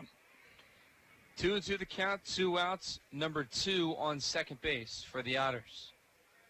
Ground ball over the pitcher's mound. Fielded by the second baseman, Buhner. Goes over to first. He did not step on the bag. And touching home plate will be David Cronin. The Otters now are up 4-0. Base hit. We'll wait for the official ruling. But the Otters now extend their lead to 4. Error. It is ruled an error on the play. Correctly. And to the plate now is Ryan Long, trying to take advantage of the mistake by Gateway. Well, David, Ryan's got 2 hits, signaled, got that blooper over third base first time up, got the signal between second and first his next time up. Be nice if he got a home run in that. Grizzlies goes down to second base. He's safe. Head first slide is safe. I think. So that will be ruled an E2 to Grizzlies. And that's another swiped bag. That's his 22nd stolen base. He leads the team in stolen bases. E4, excuse me, by the second baseman. Yeah. Cronin plays second base. He's number 2. That's the 1-0 to Long is now a called strike, evening the count at 1. Yeah, I know Mom and Dad are listening. Be nice if Ryan got number 15 over the Bud Light patio. 1-1. That will be outside for ball 2. 2-1 the count with 2 outs. Griesaber at second. Cronin scored on the error from the second baseman, Gunnar Buhner, on the throw to first to Connor Owings.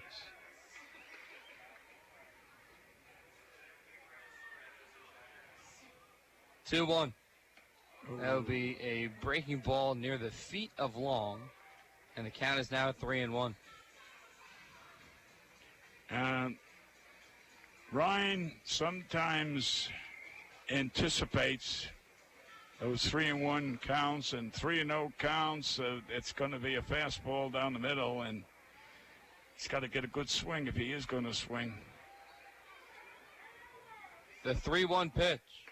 Outside for ball 4. All right, perfect night so far. So Ryan is 2 for 2 with 2 singles, a run scored, and now a walk. To the plate now is Elijah McNamee. He's helped score the first run for the Otters back in the first on an RBI single. McNamee is 1 for 1 with an RBI single and a walk. Dave Johnson. Dave here is from the East. He's a New Jersey boy. So that's okay. That's why we so get both along. of you are, right? Right. That's why we get along so well. So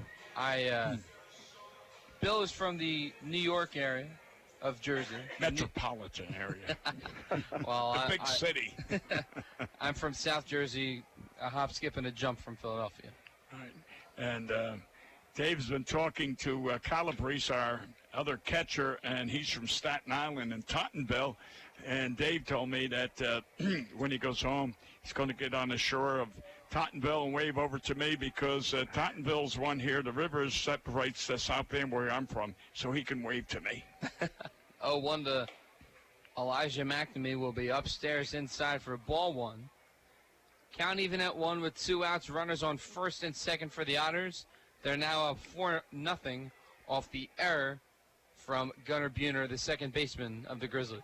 But the Calabrese is going to be by himself because I'll be here in Evansville. Fair enough. Here's a base hit. Fly ball to right field and a great sliding catch by Dustin Woodcock in right field. Nice play. 4 up, 4 down here at Bossy Field. Otters up 4-0 on the Otters Digital Network and 91.5 WUEV. SRG Global, a Guardian company, would like to wish the Evansville Otters the best of luck in today's contest. Founded in 1932, SRG Global is one of the world's largest manufacturers of chrome-plated plastic parts for the automotive, commercial truck, and household appliance industry. Located locally at 601 North Congress Avenue in Evansville, SRG Global can be found online at srgglobal.com.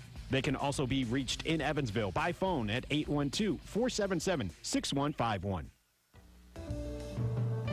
The Tin Fish Restaurant is located at 707 State Street in Newburgh, Indiana. Independently owned and operated, the Tin Fish menu featured salads and sandwiches, as well as seafood platters and combos and seafood burritos, tacos, and burgers. The Tin Fish Restaurant is open 7 days a week from 11 a.m. to 8 p.m. They can be reached by phone at 812-490-7000. Visit them online at tinfishnewburgh.com. The Tin Fish Restaurant, a proud supporter of Evansville Otters baseball.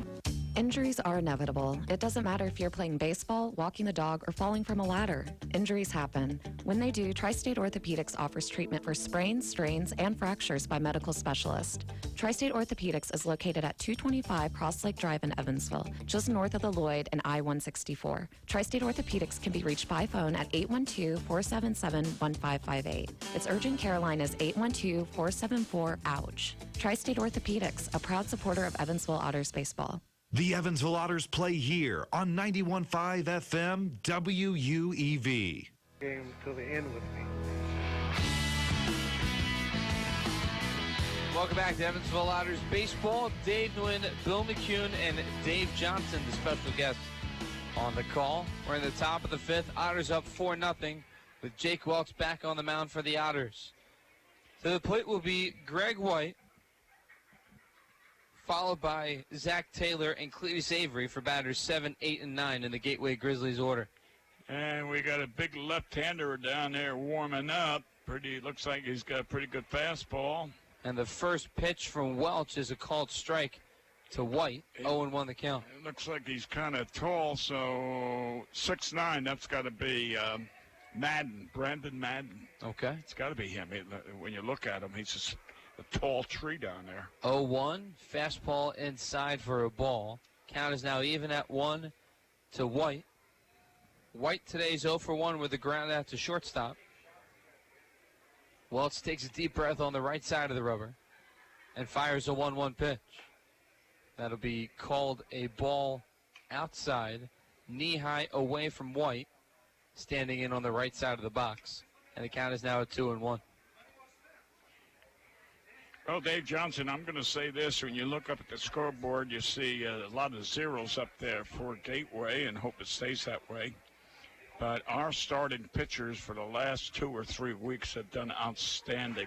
We've gone to 4th, 5th, 6th, 7th inning, maybe 1 run, 1 hit. So the starting pitchers for the Otters have been outstanding. And Jake now is continuing that. 2-2. Fly ball to right field, but caught by McNamee, and time for out number 1. Welch came in today with 111 strikeouts. And to the plate now is Zach Taylor. Jake is from Spencerport, which is a suburb of Rochester, New York.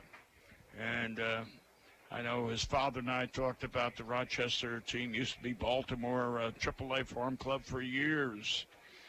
And I asked if Johnny Antonelli still had that tire store on the way to the ballpark. But anyway, am I right? Bob, you're listening. First pitch from Jake Welch to Taylor is fouled on the roof, and the count moves to 0-1. Well, Johnny would be about 95. He pitched for the Giants, if you remember. Yeah, and Braves. Yeah, and the Braves. He was a big velocity, 100-mile-an-hour kid. 0-1. It'll be a fastball down and away for ball 1. Count even at 1 with 1 out. Otters up 4-0, 4 runs on 6 hits. Gateway has no runs on 2 hits. You know, in our day, like you said, ground ball foul.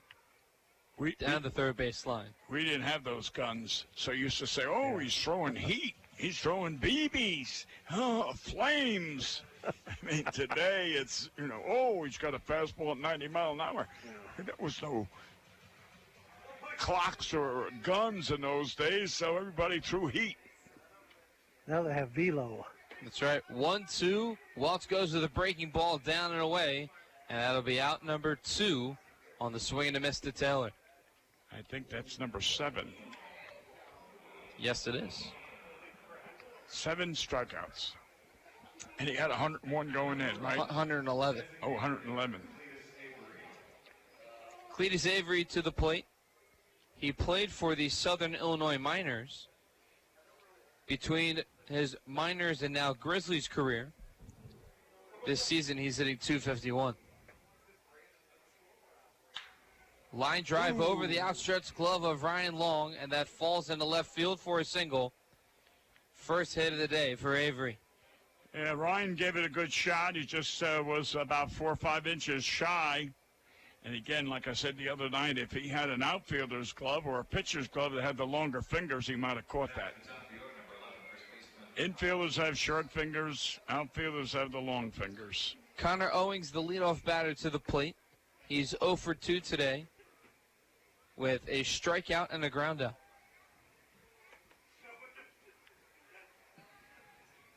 Runner on first. And this pitch is lifted in the air to right center field. Playable for Cullen, and he's there for out number 3. Dave Johnson, just for the sake of information, what you're looking at now, the Otter team out there is probably one of the best defensive teams we could put on that field right now. That guy that just caught that ball, Mr. Hunter, he can cover from left field line to the right field line. Well, one thing I've noticed is that what do they say about the lights at Bosse Field anymore? Because years ago that was a real problem with shadows in the outfield, and it doesn't seem to have it anymore. But of course, this isn't like a big league ballpark, which looks like daylight out there. But do the outfielders ever complain about shadows? Or? Well, you're the first one I've heard mention anything about the lights. Not that I know of. No. Not that I know of. I mean, like you said, it's daylight out there now. Yeah. I mean, hey, I played in some ballparks in my career, and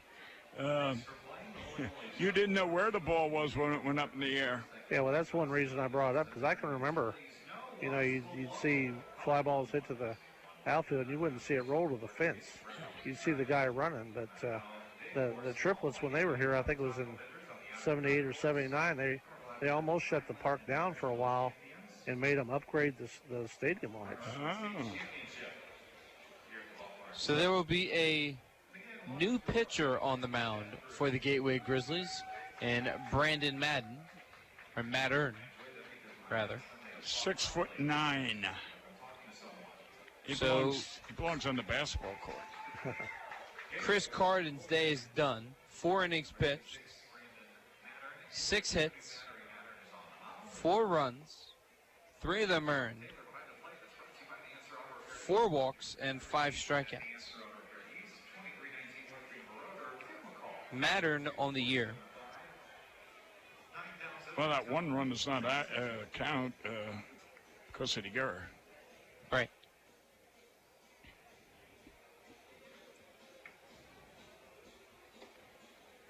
Mattern, a lefty from Akron, Ohio. He pitched for the Lake Erie Crushers. You're talking about lights back in 1969, 1970, 69. Charlie Metro was our scouting director for the Kansas City Royals.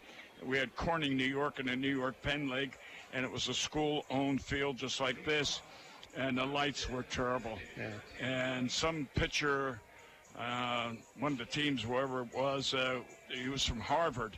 He threw BBs, and he struck out 20 of us. And Charlie Metro said the next day, Bill, 9 o'clock, we'll have practice. I said, okay. And he said, who's that? So he was hitting Funkos. I was standing there. He said, who's that in left field? I said, oh, that's so-and-so. How much did he get? I said, well, he got $20,000. Okay. Who's this? That's so-and-so from California. He got $35,000. Okay. got to the right fielder. He said, "Who's that?" I said, "Kid's from Pennsylvania." I gave him 1,000. Release him. Taylor Lane has a 1-0 count, and the next pitch is in the dirt for ball 2. Yeah, and the kid turned out to be the MVP of the team at the end of the year. Anyway. A lefty-righty matchup. And next year we made Charlie Metro the manager. I don't know if you remember. I remember that. Charlie Metro. In yeah. 1970, he was our manager of the Kansas City team. Let's see, that would have been April, May, June. We fired him in July. So he was the general man. He was the manager, field manager for 4 months. 2-0 pitch, and that'll be off the glove and behind the catcher Taylor. And the count is now at 3-0. If you remember, he managed Terre Haute in the 3-eye league. So, and of course, he managed the Cubs. He was one of those rotating managers. Yeah. You remember that? Yeah, the College of Coaches. Yeah. Elvin Tappy, V.D. Himsel. Yeah. 3-0, and that'll be outside for ball 4. So Mr. Lane's got a perfect night. A 4-pitch walk to start the bottom of the 5th. Yeah, Charlie Metro, we got rid of him quick. To the plate now is Dakota Phillips. He has struck out twice in his 2 at-bats. And we know Mom and Dad are watching back there in Texas, so I hope he gets a base hit. Maybe 3rd time is the charm. I hope so. Otters up 4-0, 4 runs on 6 hits. No runs on 3 hits and an error for the Gateway Grizzlies. Lefty-lefty matchup, first pitch. That'll be a fastball in there for strike 1 to Phillips. One of the first times I met Dave, we were talking, he had a mutual friend by the name of Mr. Johnny Cox. Yeah.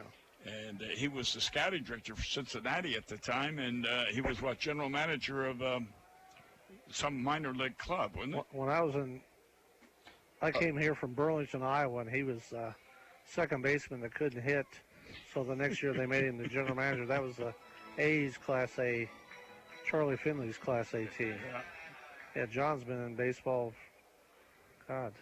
50 years probably. Yeah, he was the scouting director of Cincinnati, and something about it got divorced, and his daughter moved to California, and he wanted to be with the daughter, so he gave the scouting director's job up to take a scouting job with the Yankees, so he could move to California. He covered Japan, and I think he covered the Orient. Yeah, real nice guy. I tried to get him to be the assistant general manager of the Padres when we were looking for an assistant, and I recommended him, and unfortunately he didn't get the job, but I would have loved that. 2-2 the count to Phillips. Runner on first and Lane. No outs, bottom 5. Otters up 4. Next pitch. Foul. The ballpark in Burlington burned down one night, and John was in his office. And it was a wooden structure. That's right, I remember. And the entire ballpark burned down, and 4 days later they played a game there. Yeah. They put out temporary seats, Oh, is that right? metal seats and stuff. Yeah, I played out there. It was in the 3-eye league Yep, then. yep. Wasn't there a river right there? Yep, Mississippi. Yep, see that? Swing and a miss to Phillips, and that is out number 1. The first time I ever met Charlie Finley, I was in the elevator, and I said, "I'm in Burlington." I said, "That's near your Class A team." He says, "Isn't that on a river?" And I go, "Yeah." He says, "Which river is that?" Guy must have flunked geography. To the plate now is Mike Rizzatello. Oh, come on, He grounded into a 5-3 double play when the bases were loaded with 1 out in the 3rd.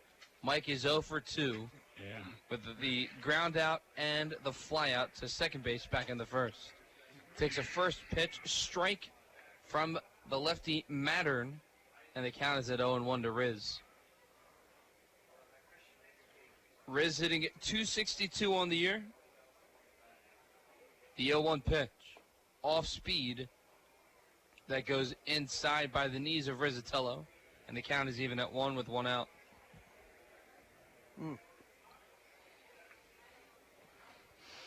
Mattern, the lefty on the mound for the Gateway Grizzlies, will come set, fires a 1-1. That'll be a called strike 2. Count now at 1-2. Riz wanted to swing at that pitch, then pulled his bat back. Probably should have stretched his bat out there because it was called strike, and the count is at 1-2. See, he didn't take a stride with that one. He'd been hitting off the back foot. 1-2 pitch upstairs for ball 2.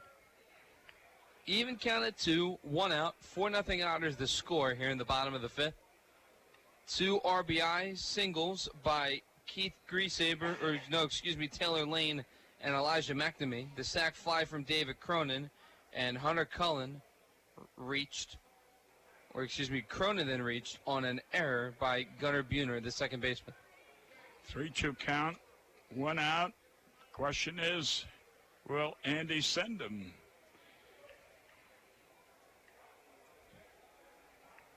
You want to bet? No, I don't. I don't have much money to begin with. Payoff pitch.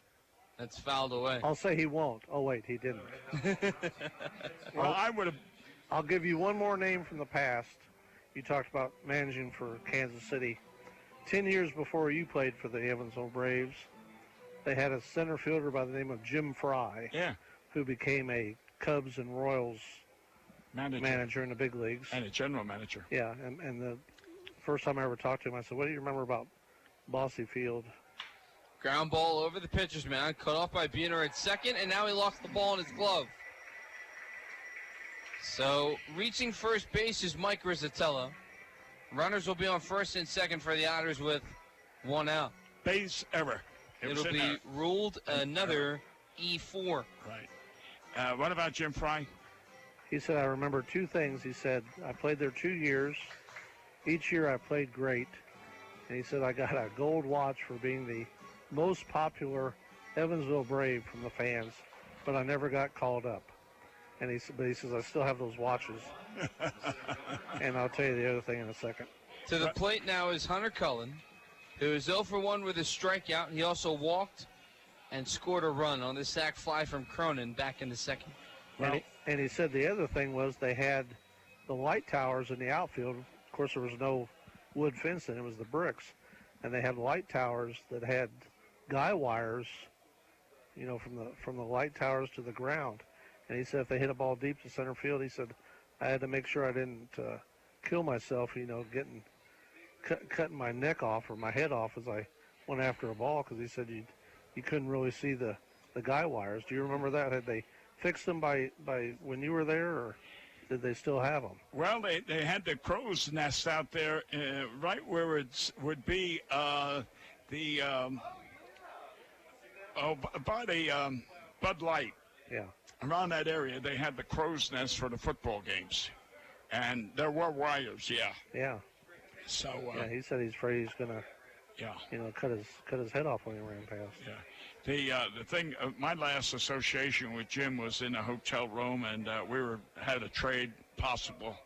And one of our scouts was looking for a scouting job with the Cubs, and Jim Fry turned to me and he said, Bill, what's your opinion? What do you think?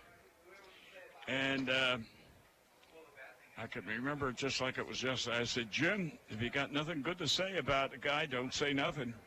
He's okay, I get it. However, the guy did get the job. Got it. So 1-2 the count now to Hunter Cullen with runners on first and second with 1 out. Otters up 4-0 here in the bottom of the 5th.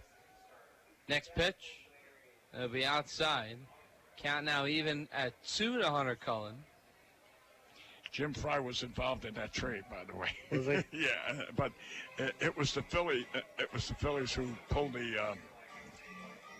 No, wait, it was the Cubs. It was the Cubs who pulled the deal the night before, which exploded the whole big deal. They got nervous and they didn't think it would work, so they made a off-track trade, which killed the whole big deal. 2-2 pitch, and that'll be outside for ball 3. Yeah, but Jim Fry was here in 50, 51, 52. I think he's here 47, 48. Was he? Yeah. I was telling Dave, the White Rat played here with Quincy in 52. Right. Yeah, it's just amazing the guys that have come through here. This will be fly foul, and the count remains full. See, I was supposed to be here in 52 myself. When we left spring training, Bob Coleman told me, he said, "You're leaving." I said, "Oh, I can't go. I'm still in college. I had to go back to college. I was in the ROTC program." I said, "I can't go. They'll draft me." What a mistake I made. Yeah. But you wouldn't be here tonight, maybe. That's exactly right. Things worked out for the best. And Cullen calls time. Let's see. Today, Bill, yes. In 1978, Joe Morgan hit his 200th career home run to become the first major leaguer to have 200 homers and 500 stolen bases. Oh, okay. He hated my brother. Did he? Yeah. Okay. It'll be a foul tip by Cullen to have the count remain full. Pitch number 8 in the at-bat, up and coming. I was in Lou Gorman's office up in Fenway. He was general manager, and Hayward Sullivan come in. He said, "Did you talk to Joe Morgan?" At that time, we just fired Joe. We had fired Johnny McNamara as the manager, and payoff pitch, swing and a miss, and that'll be strike 3 and out number 2. And he said, "Did you talk to Joe Morgan?" He said, "Yeah." He said, "Well, Al Rosen called from the Giants, and he, you can't talk without you getting permission." And he said, "Oh, I didn't know." So anyway, he said, "Well, you call Al Rosen and tell him that, you didn't understand." So he left, and he said, "Bill, Joe Morgan, he was working for the Giants?" He says, "No, he does the game of the week. That's the only thing he does." Here's a fly ball, shallow, to left center field. And Dunston is there to make the catch. And falls down. What for a catch. Out number 3. We never did find out why he got taken out the last time they played. Remember he made that catch? I think it was a upper body injury. Okay. Remember he fell down after he made that catch? I do. Okay. Well, we're going to head to the top of the 6th. Otters up 4-0 on 91.5 WUEV and the Otters Digital Network.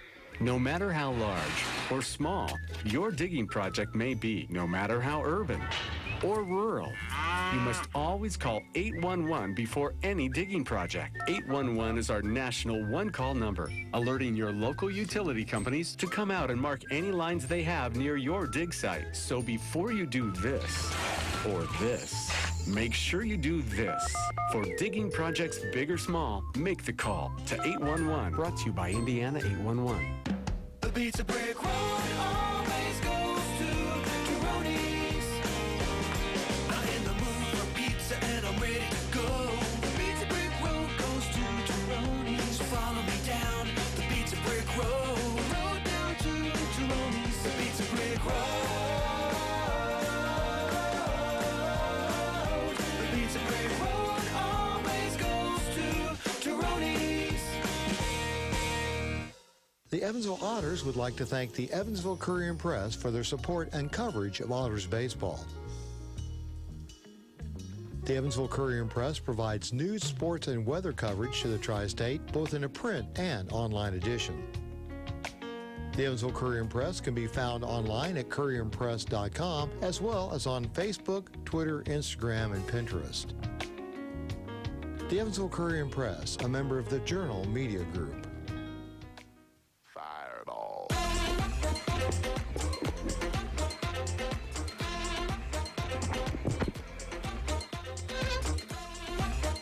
Welcome back to Bossy Field. Dave Nguyen, Bill McCune on the call. And we want to thank our special guest, Mr. Dave Johnson, who was nice enough to join us for a few innings. Well, he used to sit up here many times, maybe not at the radio station, but over there covering the games for the newspapers. So he has a lot of history. First pitch to Andrew Daniel from Jake Welch will be called a strike. And Jake Welch has been ahead of a majority of the batters he's faced today. And here's the 0-1 to Daniel. A ground ball to Wietrich at short. His spin, throw over to first, and not, whoa. Oh, I thought he got him. Go out there. He initially made the call that he was out. No, he He initially put his hand up like this for out, and then the umpire went safe on the call. Okay. In Tom Swoboda. Okay. So all right.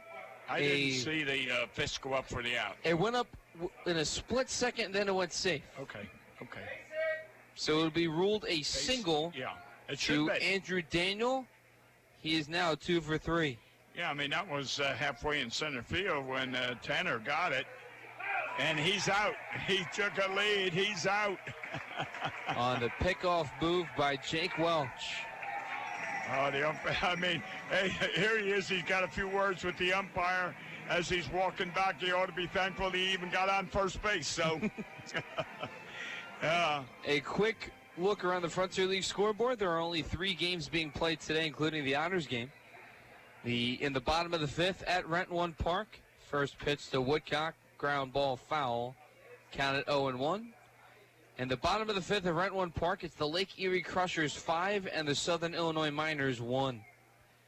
And in the top of the 6th in Windy City, it is the Schaumburg Boomers 4 and the Thunderbolts 2. So, are we rooting for the Miners in this particular game? No. Okay. We are rooting for the Lake Erie Crushers. Okay, all right. Just wanted to make sure who we were rooting for. The 1-1 is outside for ball 2 to Woodcock. 1 away now after the good pickoff move by Jake Welch over to first to Dakota Phillips. Woodcock today is 0 for 2 with a strikeout. The 2-1 pitch will be foul. Into the net behind home plate, and the count is even at 2 with 1 out. Taco Tuesday today at the ballpark, and I brought up some tacos for you to try, Bill. What'd you think? Oh, I thought they were delicious. I could possibly spend the whole game out there at that stand. The 2-2 upstairs for ball 3. There was plenty of meat on that. I mean, whoever was serving it, I don't know if we're making a profit on that or not because it was loaded. Right. But it was delicious. So, are they having it tomorrow night or just tonight? Just today. Tomorrow is Weenie Wednesday. Oh, Weenie. As there's another strikeout for Jake Welch. 2 away here in the top of the 6th. There will be a hot dog eating contest tomorrow at the ballpark. Oh, that's the one I think you got to sign up for, right? You had to pay $25 the first 10 people or something? Yeah, I am not going to participate I because thought you would be a good, contestant. My stomach may expand and explode. Oop, that ball goes past the diving Ryan Long at third into left field, and a first pitch single for Jones. He is now 2 for 3 with 2 singles. Wasn't he the last one that got that line drive over Ryan's head? And Correct. Now he gets it just by the by his outstretched glove. So I'll tell you, Mr. Jones likes to hit down the third base. Yes. Now here comes Mr. Dunston. He is 0 for 1 with a strikeout and a walk. 4-0 Otters, top 6. Swinging and a drive to right field. Going back is McNamee, and that is foul as it hits the corner of the right field wall in foul territory. That's just like the ones he hit the last time he was here. That only he got a double, and then the next one was out over that fence. That ball was hit hard, and if you move that one over at least 5 feet, that was a home run. Yep. Man who also leads the Frontier League in stolen bases, and Sean Dunston Jr. I was talking to my brother about him the other day and mentioning, about Dunston, and I said I was impressed with his running. 0-1, and that is foul. But he didn't make contact that much. If you remember, he struck out quite a few times. Just like tonight, he struck out 1. So he's batting only 252. Yeah, it was at low, yeah. I like his range. I like his stealing, speed, but don't like his bat. 0-2. Outside for ball 1. Walsh with a breaking ball there. Dunston doesn't bite. It's a 1-2 count with 2 outs. Yeah, I don't think much of his hitting, and I don't think he's got a good arm. So I knocked him. I crossed him out as a prospect. Here's the 1-2 pitch, and that'll be outside for ball 2. 2-2 the count, 2 outs, top 6, 4-0 Otters, 4 runs on 6 hits. The Grizzlies, no runs on 5 hits and 2 errors.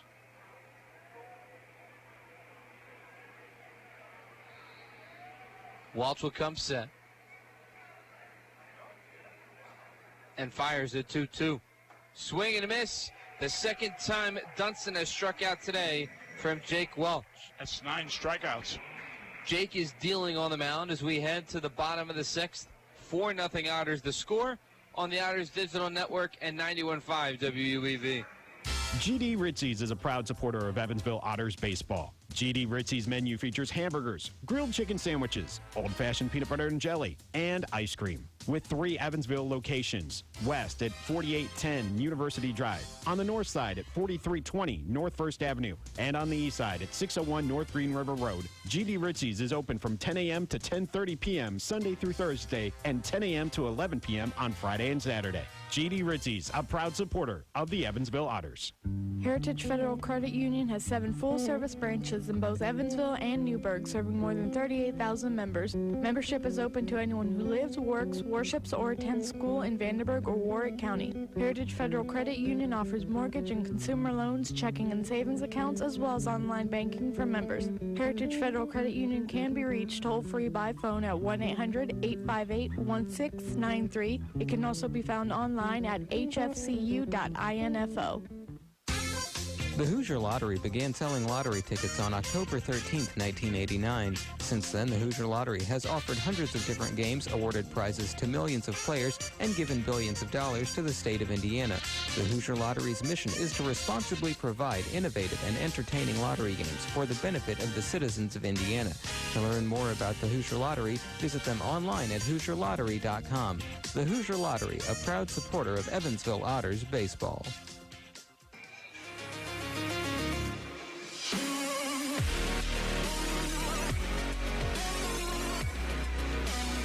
Welcome back to Bossy Field.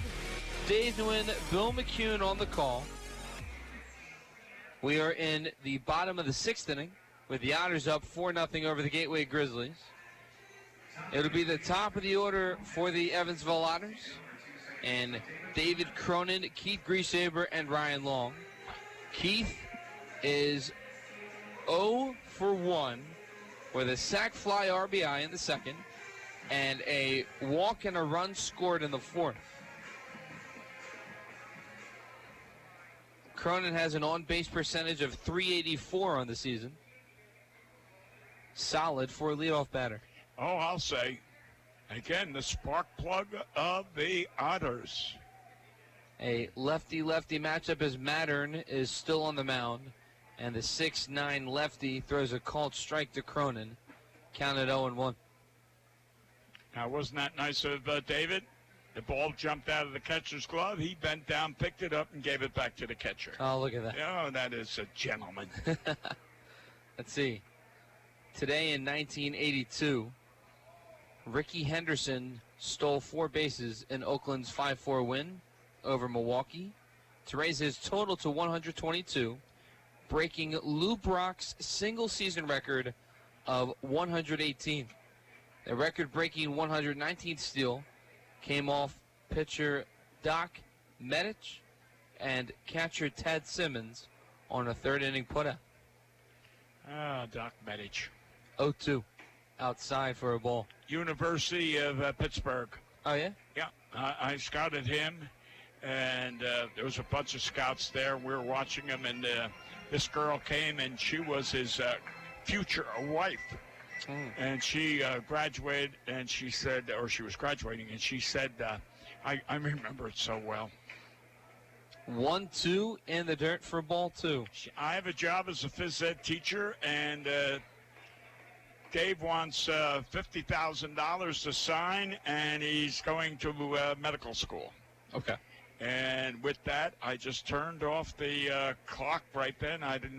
Wasn't interested in him insofar as 50,000. That was a lot of money. There's what a catch. Yeah. Andrew Daniel, the shortstop, leaps in the air to rob David Cronin of a hit, and there's one away.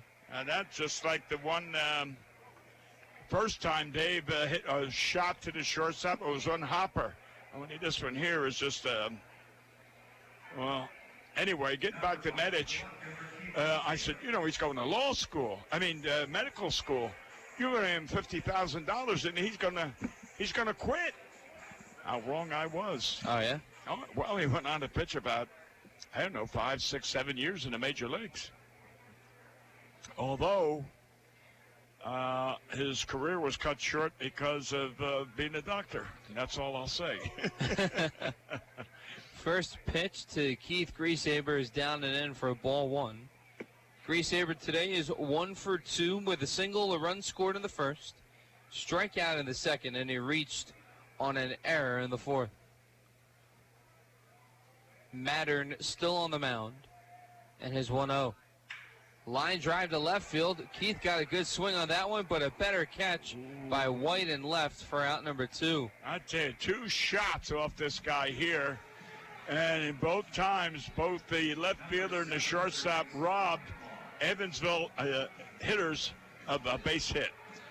You could hear, if you could listen closely to Keith's at bat, he had a little oomph from his mouth as trying to emphasize the power that he had on that swing.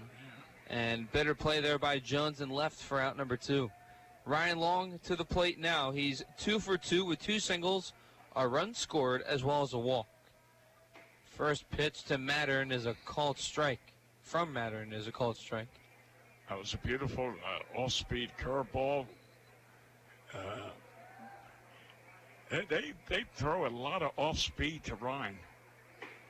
Next pitch, fastball, outside for ball 1. 1-1 the count, 2 outs. I guess the Seagulls listen to our broadcast all the time Yes, because they do. of Bobby, their son or brother, whatever way you want to look at it. Bobby, Matt the brother, and Elliot the father, who was at Bossy Field over the weekend. Yeah, but and they do that out of respect to Bobby, their son and their brother. Yeah. Looking at it that way. 2-1 the count, 1 out, 2 outs to Ryan Long. Otters up 4-0.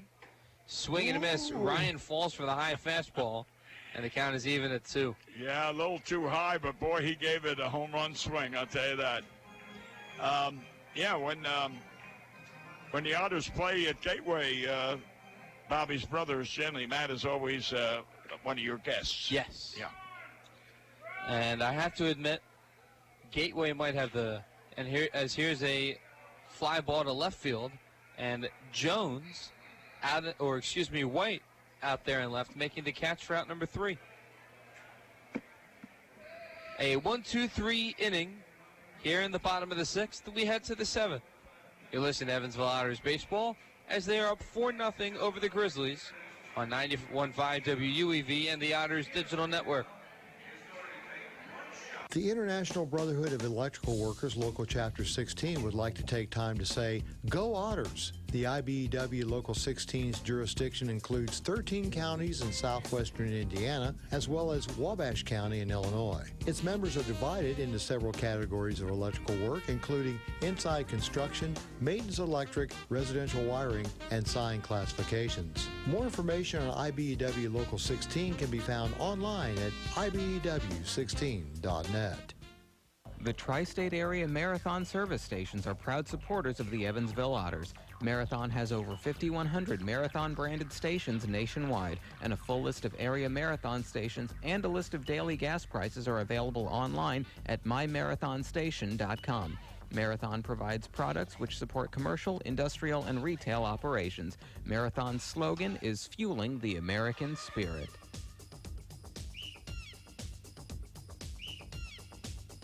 This Evansville Otters broadcast is made possible through support from New Image Travel. New Image Travel provides motor coach charter service to the United States and Canada with pickup within a 150-mile radius of Evansville. A full list of New Image Travel's offerings can be found online at newimagecharter.com. New Image Travel can be reached toll-free at 1-800-432-6213. New Image Travel, a proud supporter of Evansville Otters baseball.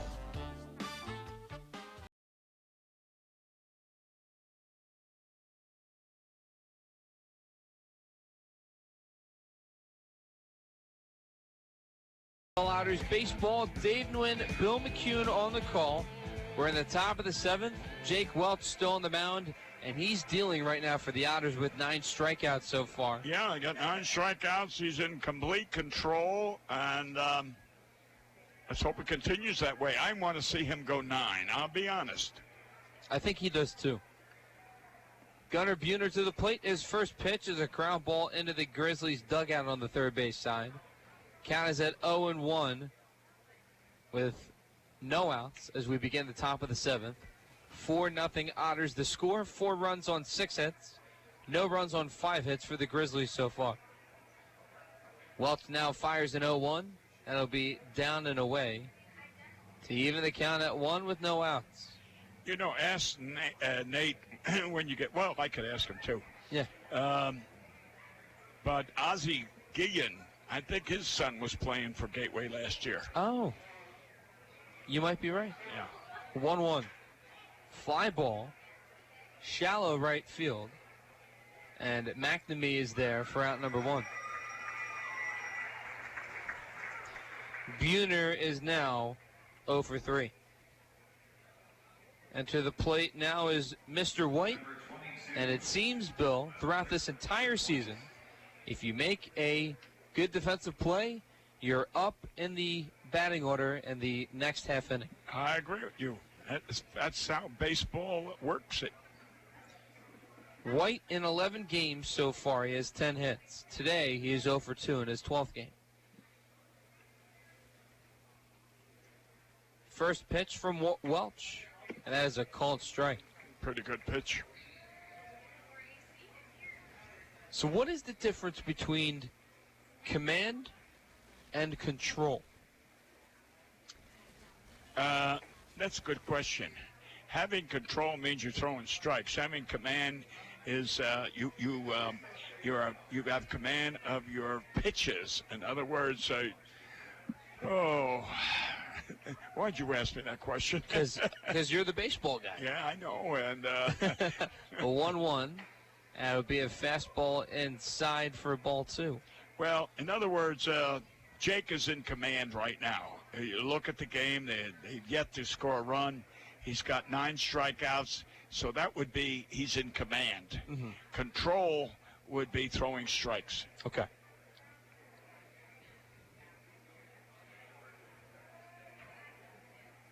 Two 2-1.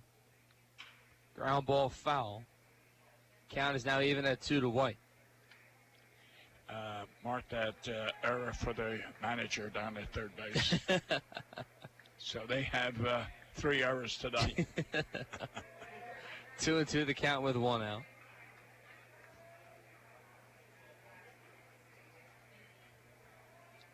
Welch will take his time on the mound, gathers himself with his 6'6" frame.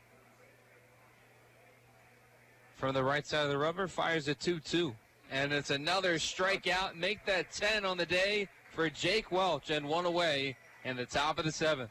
I was hoping he'd get that because we're in the 7th inning. So that means he got the 8th inning and 9th inning, and that'd be 6 outs. So he needed 3 strikeouts to go to 12, which was his best.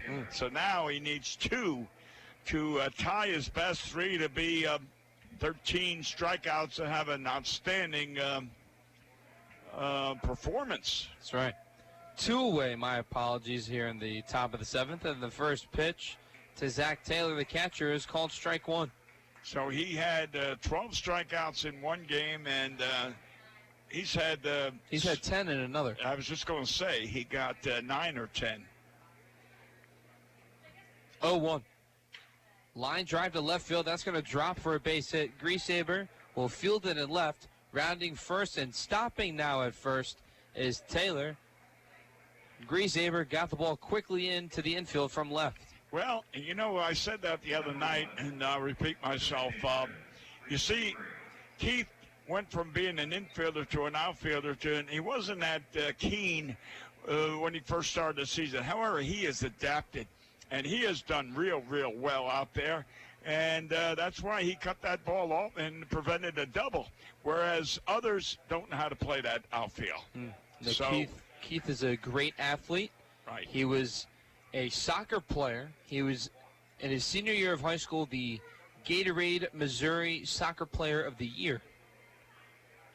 And the first pitch to Cletus Avery is a fastball inside for ball one. Well, you've got a pretty good defensive team out there now. The only one that would be missing would be Mr. Meggs, but I don't know where we're going to put him right now. I mean, whether we put him in the outfield or first base, it'll be difficult. So, because Phillips plays a good defensive first base. And, of course, Meggs does too, but he's a better outfielder, I think. And the way Big Matt's hitting, you can't put him down. You got the best center fielder in the league in Hunter. You can't replace him. And the way Keith plays left field, you can't replace him. So, again, what an outfield. Then you look at the infield with that that spark plug on second, and you got Long over there in third, and now you got that Tanner. Pretty good. And, of course, the best catcher in the league, Big Mike behind the plate. That's right. The 1-2 pitch. Another strikeout for Jake Welch. Make that 11. Stretch time at Bosse Field. Jake Welch dealing on 91.5 WUEV and the Otters Digital Network.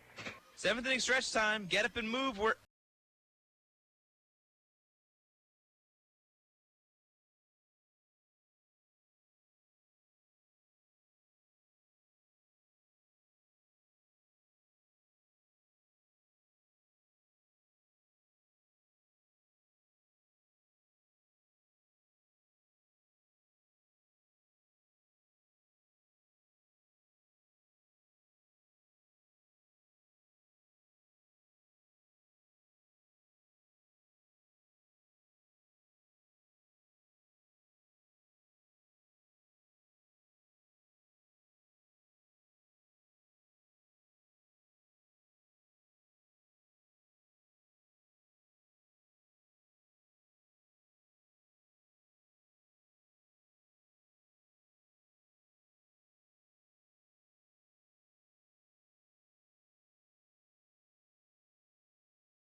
The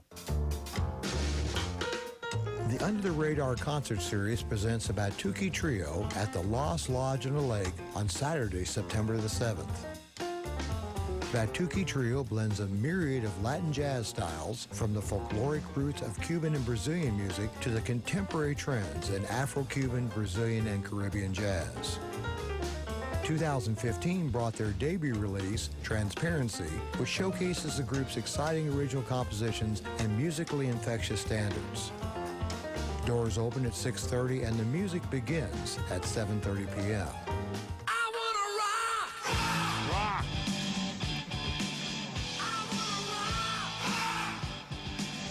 Welcome back to Bosse Field. Dave Nguyen and Bill McCune on the call.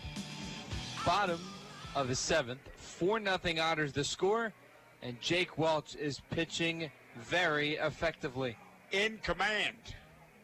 With control. There we go. Welch has 11 strikeouts. And the Otters will be up to the plate now. A new pitcher for the Gateway Grizzlies in Nick Stroud. He is 2-2 with a 6.16 ERA. 19 innings pitched. He's allowed 16 hits, 17 runs, 13 of them earned. Strikeout to walk ratio of 25-22. 16 hits, but 17 runs. And 19 innings. Am I wrong? What you said? Yeah. That's not good. That's like a hit an inning or a run an inning. That is not my issue. Well, apparently they probably were at the Gateway where everybody gets those cheap home runs. Yeah, no lead is safe in Gateway with a short porch and right and left. First pitch to Elijah McNamee hits, I believe, the waist of McNamee, and he'll trot down to first base.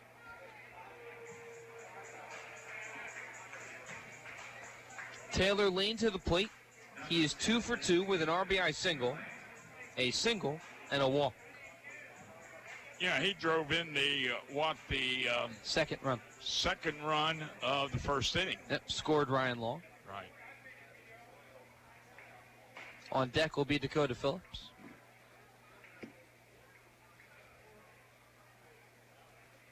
Lane hitting .245 on the year entering this game today. First pitch is down and away for ball one. See, also today in 1988, Tommy Lasorda. Oh, my buddy. Won his 1,000th game as a manager as the Dodgers beat the Phillies 4-2. 1-0. It will be inside for ball two to Taylor Lane. And 1988 was a memorable year for the Dodgers.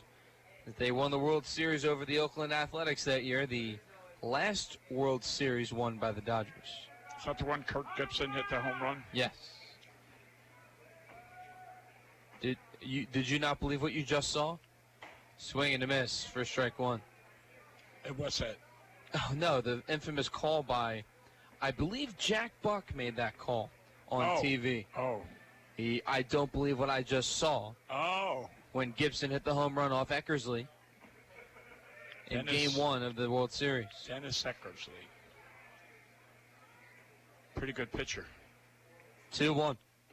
In the dirt for ball three. A Hall of Fame closer. Yeah. Yes, he was. Now, was he better as an Athletic or as a Red Sox? I think Red Sox with the Athletics. Okay. Yeah. Is he? I think he does color commentary on the TV for the Red Sox TV network. Oh, does he? Yes. There's a swing and a miss to Taylor Lane. He falls for a high fastball, and the count is now full. Taylor, Mr. Lane goes for an awful lot of high pitches. I mean high. That was up around his helmet. Count is now full. McNamee on first with a hit by pitch. The payoff pitch from Stroud. It'll be down and in for ball four. So a hit batsman and now a walk to begin the bottom of the seventh. Now I can see 17 runs scoring. 17? Joe Casigliano, I couldn't think of the radio TV Red Sox announcer that I picked up the information about the injured ball player, but it was Joe Casigliano. And I couldn't think of his name the other night when I was talking about it, but you listen to people like us, and you find out a lot of things about the ball players. That's right. Dakota Phillips to the plate. Phillips has 3 strikeouts today. Well, the fourth time's going to be a base hit. I know Mom and Dad are listening and watching. You know, that's great. You know, he squares up to bunt, and that'll be behind home plate. 0-1 the count. You know, we're so fortunate to have our games be on the internet. Yes. And that means we're on the internet. Correct. And we've got so many of our parents who can watch their sons. As well as mine. Yeah. I mean, be out in California, or be in Florida or Texas, and yet you can sit and watch your son play. That is right. Phillips shows bunt again, and it's squaring.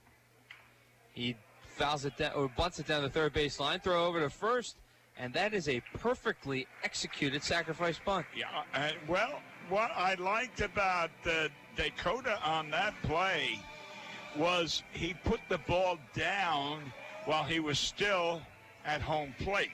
He wasn't running. So many people try to get a base hit out of a sacrifice bunt, and that's not the object.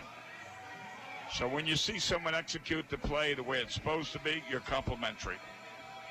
So with runners on second and third and one out, Mike Rizzatello will step to the plate. He reached on an error by the second baseman Buhner back in the fifth.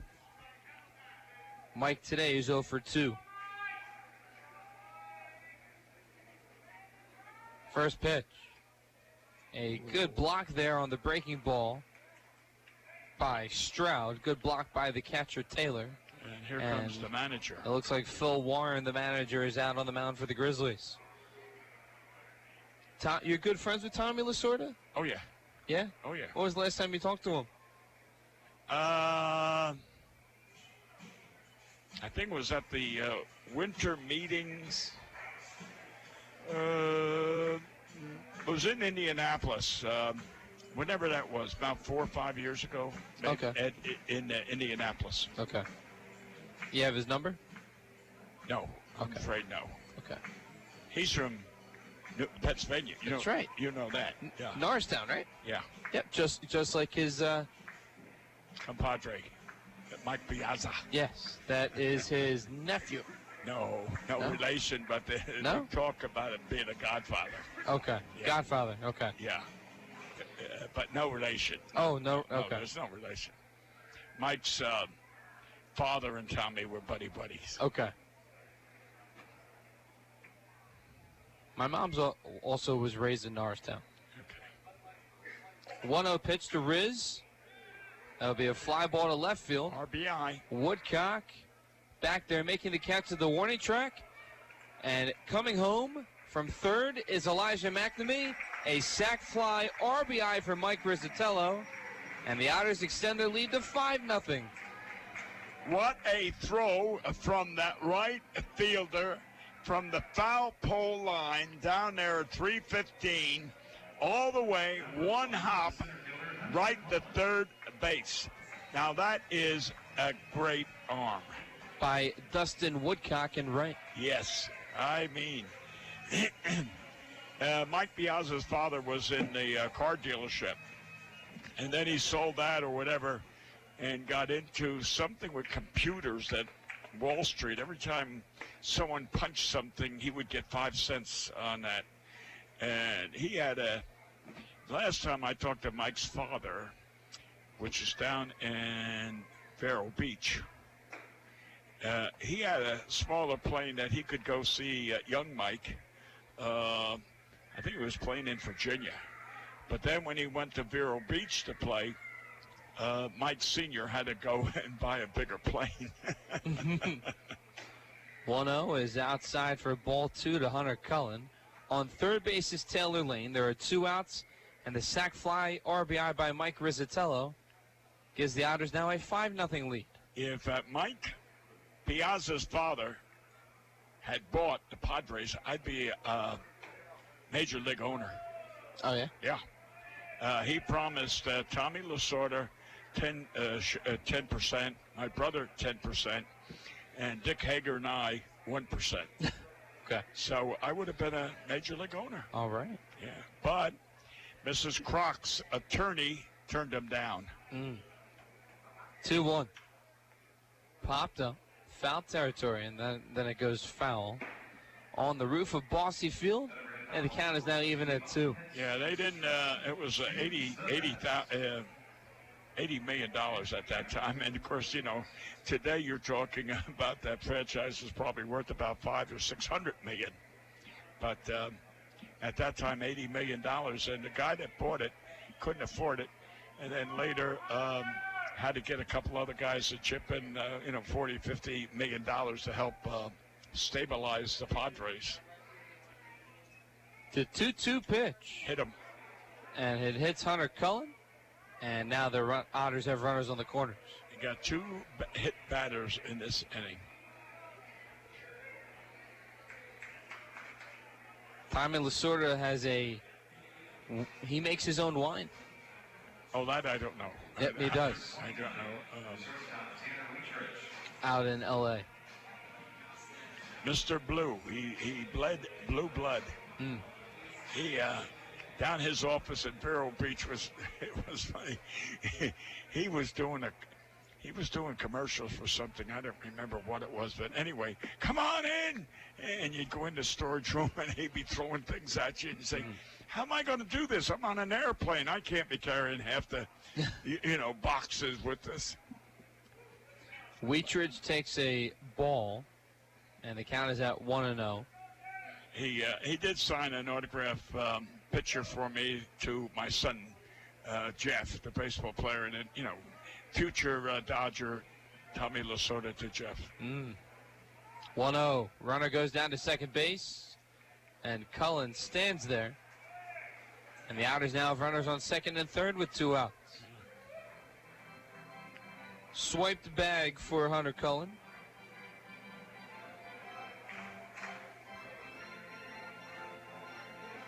Yeah, Tommy, let's see. You still work on the docks? I'm sorry. No, I'm trying to think of Don Mattingly's been down. This would be 2-0 in the dirt for ball 3. I think this is Mattingly's first year with Jeter, right? Yes. So I think he was with my brother for 3 years in Miami.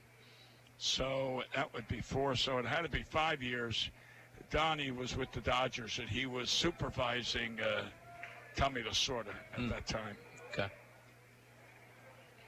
Here's the 3-0 to Wheatridge. It'll be a fly ball, right field, playable for Woodcock, and it makes the catch for out number 3. And Bill, your statement is still falling true that with a 3-0 count, the Otters have yet to have a hit. We head to the 8th with Jake Welch back on the mound and his 11 strikeouts. Back after this on 91.5 WUEV and the Otters Digital Network. Why Old National Bank? Old National Bank began in 1834 with just one room and a passion for helping people prosper. Today, we are honored and grateful to be the financial partner for so many businesses, families, and individuals like you. From our commitment to safety and security to our promise of service that will exceed your expectations, we want to be your bank for life. Old National Bank, member FDIC. The 5th annual Blues on the Rock concert will take place on Sunday, September 1st at Rockport City Park in Rockport, Indiana.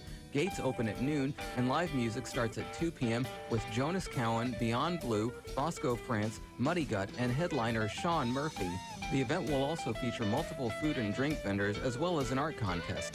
If you'd like more information on the event, you can contact the River Basin Blues Society at evansvilleblues.com or visit the River Basin Blues Society Facebook page. WUEV listeners, you can catch Evansville Otters baseball this week, Tuesday through Sunday on 91.5 FM WUEV. And remember, the Otters pregame warm-up begins 15 minutes prior to first pitch. You can listen on 91.5 FM, WUEV.org, EvansvilleOtters.com, and through TuneIn Radio. It's Evansville Otters baseball on WUEV.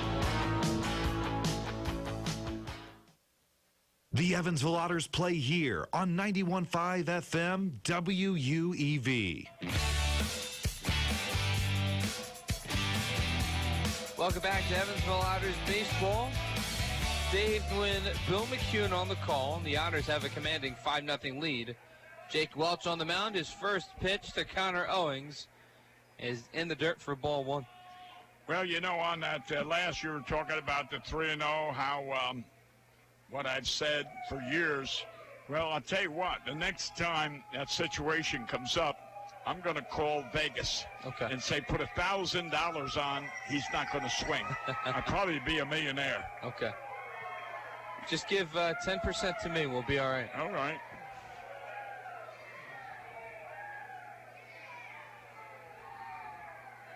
Two-0. Outside for ball 3. Welch has 66 strikes, 34 balls on the year, or on the day today. Yeah. 3-0. Strike. Strike one. 3-1 the count. Owings today is 0 for 3 with a strikeout to Welch in the third, a ground out and a fly out. 3-1. Fly ball, and that'll be drifting foul down the left field line. Count moves full. Well, he struck Mr. Avery out the first time up. Let's hope he can do it now. And there it is. Called strike 3. There it is. Strikeout number 12 on the day for Jake Welch, and that's out number 1 in the 8th. Way to go, Jake. You made me look good. Speaking of Jake making you look good, as Andrew Daniels steps to the plate. Daniel is 2 for 3 with a double and a single off Welch. So one day, two Sundays ago,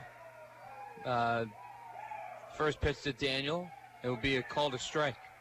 So a handful of the staff and the players happen to stay at the ballpark and have a bite to eat.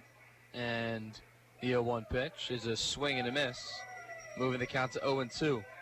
And there happen to be some games out there in the outfield, such as cornhole or beanbag toss. Yes. As well as there's a game called Can Jam. It involves a frisbee and 2 cylindrical devices, and the goal is to slam the frisbee into the oval or cylinder device. It is a game played with 4 people, 2 on each team. The 1-2 is down and in the dirt. Count now even at 2. No, he didn't go. So, Mike, good call, Mike, but you're not going to get it. So, Mike was playing. Jake happened to be my partner in Can Jam, and we happened to win 6 games in a row. And what's the object? 2-2, fouled away. The object is to score 21 before the other team, and therefore you would win the game. It is a popular tailgating game as well as a game you can play on the beach as well. Oh, well, I never heard of it. 2-2, foul down the left field line.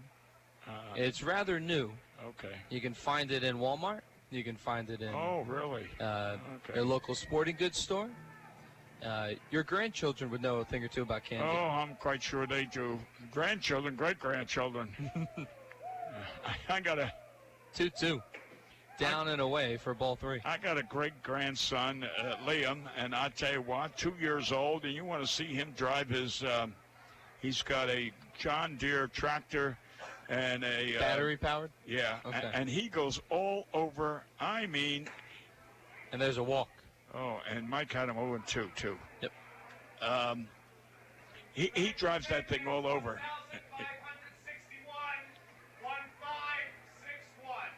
Wow, 1,500. Yeah, you want to see a 2-year-old. He watches where he's going. He backs up. He knows how to shift. 2 years old. Is he going to be an excellent driver? I'm quite sure. I mean, he doesn't hit anything. When Betty had the walker at home, he'd grab the walker. As soon as he come in the house, he'd grab my wife's walker. and he'd go from room to room and never hit a thing. Really? No furniture, no doors, nothing. Wow. And I mean, he'd be running with it. Not walking, running with it. No, he's got great judgment for 2 years old. Is he going to be an excellent driver? Will Dad allow him to take the car out on Sundays? I'm quite sure he might have the car when he's 5. His father did. Got it. And his grandfather. All right. If you're familiar with the movie Rain Man Yes. with Tom Cruise and Dustin Hoffman. Yeah. Have you seen that one? No, but I know about it. Yeah. So 1-0 the count to Woodcock. Hoffman. Yes. I know about him. Yeah.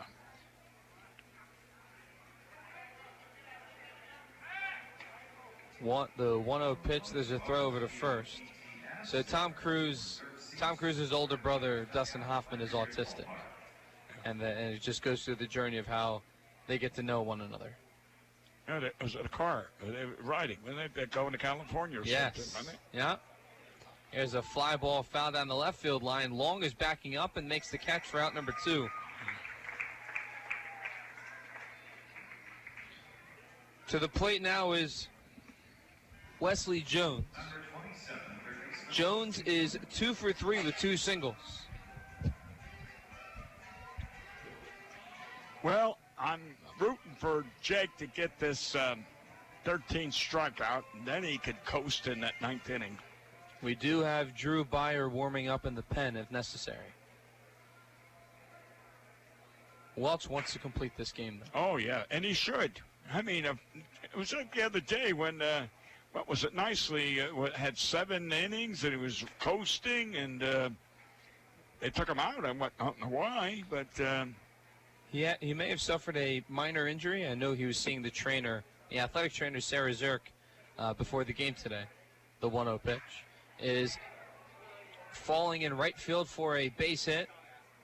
And now there are runners on first and second with 2 outs. And the 3rd hit of the day for Jones. And Jake just strolled over to third base just to cool himself off. I guess he's extremely disappointed in that particular hit. And he's just, I guess he's trying to calm himself down. He tried to go at least 8 innings against the Miners last week. Oh, don't yank him. Max is going to go talk to him. Jake, a very fierce competitor.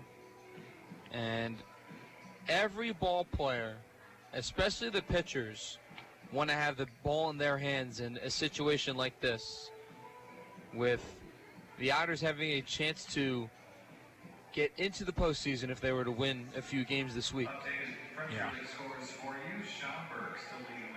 Well, you've heard me say it before, and I'll repeat myself as a former catcher and as a coach. You don't want to go out and ask the pitcher how he's doing, because he'll always say he's doing great. Ask the catcher. The catcher knows if he's losing it, the curve's not curving, the fastball's lost its zip, his control is not there. So the catcher should be your...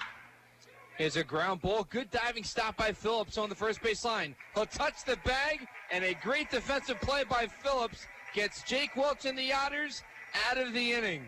Didn't I say he plays a good defensive first base? Yes, you did. And he just showed it. He kept the run from scoring. Dunston is retired for the 3rd time tonight. We head to the bottom of the 8th. Otters up 5-0. Jake Welch continuing to deal on the mound on 91.5 WUEV and the Otters Digital Network.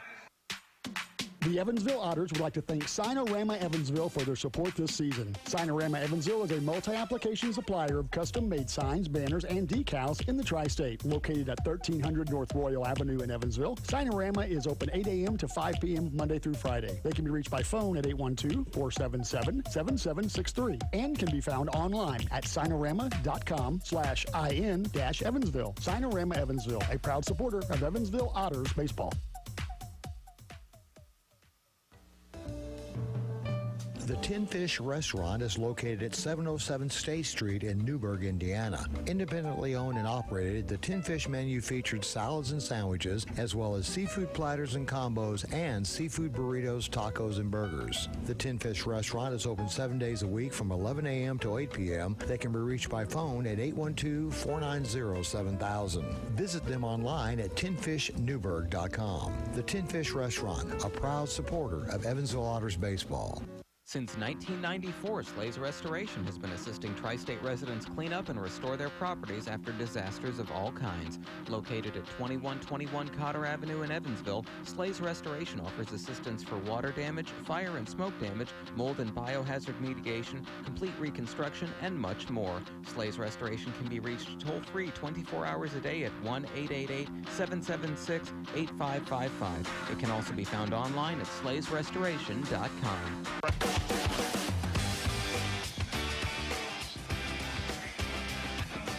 Welcome back to Evansville Otters baseball.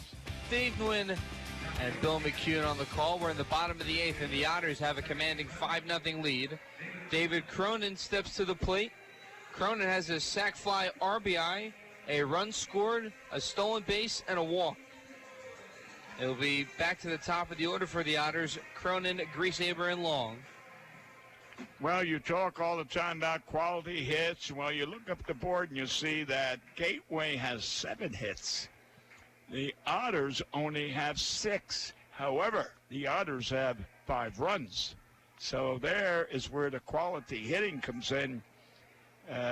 You know, how many times have you seen the Otters get 8 or 9 hits and still lose a game? No runs. Not a whole lot. Well, quite a few, but yeah, not many. Well, the point is, you know, you can have 8, 9 runs, hits, but, you know, score 1 run or something. Right. Those games are frustrating. There have been a handful of games. Yeah. The Otters would have 12 hits, but only 2 runs to show for it. Right, you know. Just when you get the bases loaded, a guy hits into a double play, and that's the second and third out, and so no runs scored. I mean, we had that situation today. Bases were loaded, double play. 3-0 the count to Cronin, and here's the next pitch. Fastball. Ooh. Hey, boy, come back here. I thought, personally, that was ball 4. Well, I think Mike should have waited until or Dave, should have waited until the umpire said ball 4. Don't do the umpire's job. Don't assume? Yes. 3-1. See. That is ball 4. So we got 2 walks for David and that RBI fly to right field. That's right. Number 5, left fielder, Keith Grieshaber. Keith Grieshaber to the plate. He is 1 for 3 with a single, a run scored in the first, a stolen base, and reached on an error in the 4th. He also struck out in the 2nd.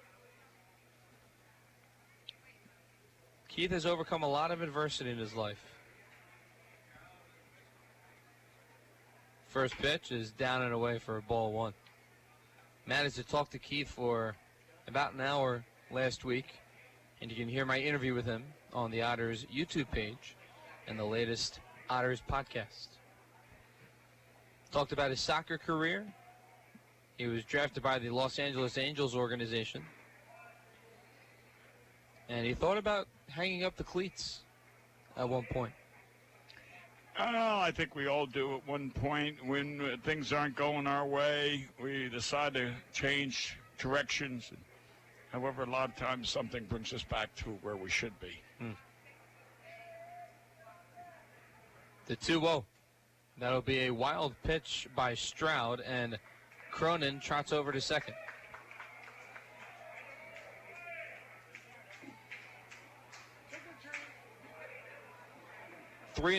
The count now to Keith Grieshaber, and the way he was hitting the ball in the first month of the season, we could tell right away he was going to be a valuable asset to the team.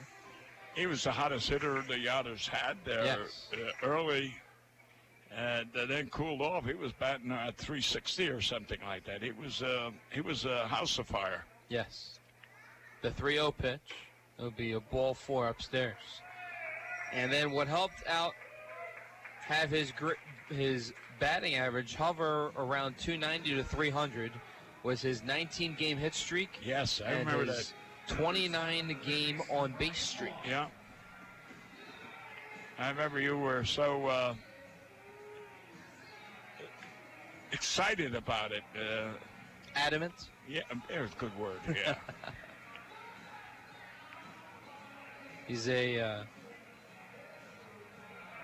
He's big on his faith and a well-rounded individual. He's taken the most advantage of his opportunity here in Evansville as there is a meeting on the pitcher's mound. Manager Phil Warren of the Grizzlies will talk to Nicholas Stroud. I think he's going to say, I'm sorry, but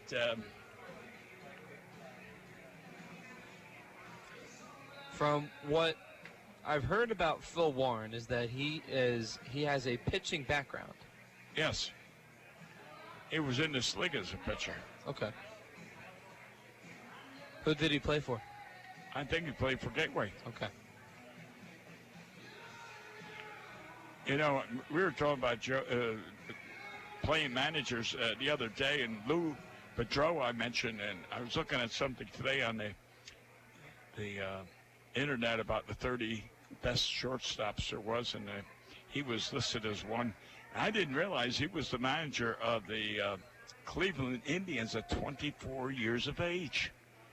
And in 1948, the year they won it, when my friend Allie Clark was on that team, he batted like .348, but he was and 30-some home runs and RBIs, but he was the MVP as well. Can you imagine that? Be the manager of the year, be the MVP? 24 years of age. Wow. Long has an 0-1 count with runners on first and second. No outs. Bottom 8. There it is. Fly ball. Left field. And that will be caught by White for out number 1. Yeah, that was a good shot. I mean, 300? The fence is 315. It probably was a 300-foot shot. Yeah. Well, as long as he's hitting the ball solid, that's what counts. Elijah McNamee, or Big Mac, to the plate. RBI single in the first. A walk in the third. A hit by pitch and a run scored in the 7th. Runners on first and second for the Otters. Bottom 8. They're up 5-0. 1 out. Stroud comes set. Fires the first pitch. Ooh. That's inside for ball 1. Today, Bill, in 1955, Sandy Koufax threw 14 strikeouts against the Reds in a 7-0 win, as both teams combined for 23 strikeouts. Who was the pitcher for Cincinnati? I do not know. Oh. Another ball inside to McNamee moves the count to 2-0. Well, 1955, I probably didn't know what was going on. I was overseas playing and coaching a U.S. Army team to a championship. Oh, okay. So.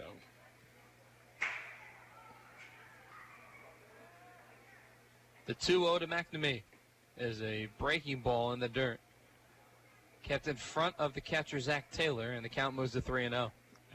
Being a professional baseball player got me, opened the door for me over there. Mm. Was Koufax one of the best you've ever seen? Oh, yes. Oh, yes. Koufax and Drysdale. It was like Spahn and Sane with the Boston Braves. Mm.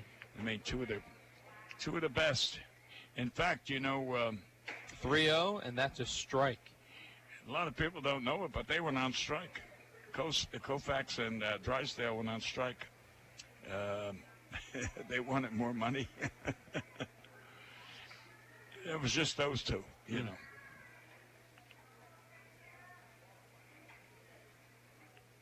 Koufax was a big guy. I mean, Drysdale was a big guy. 3-1, swing and a miss for strike 2. How tall? Koufax never pitched on Sunday, you know that. He wore the Star of David. Hmm.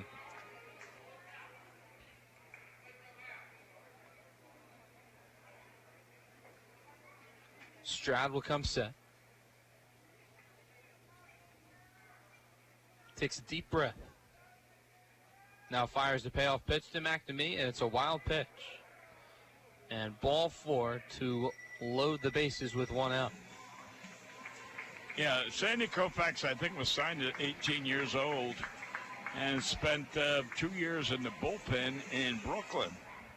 Oh. Never pitched, just spent it in the bullpen. Those were the days.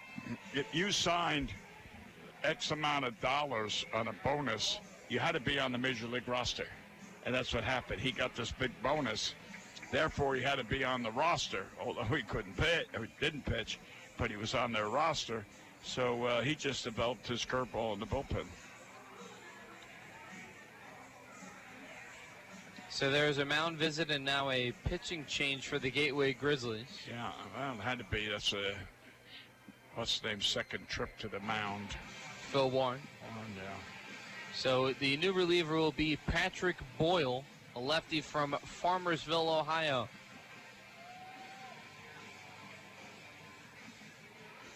Boyle on the year, 4.42 ERA, 0-3, 41 games, 36 2/3 innings pitched, 18 hits, 19 runs, 18 of them earned, 34 walks, 51 strikeouts on the year.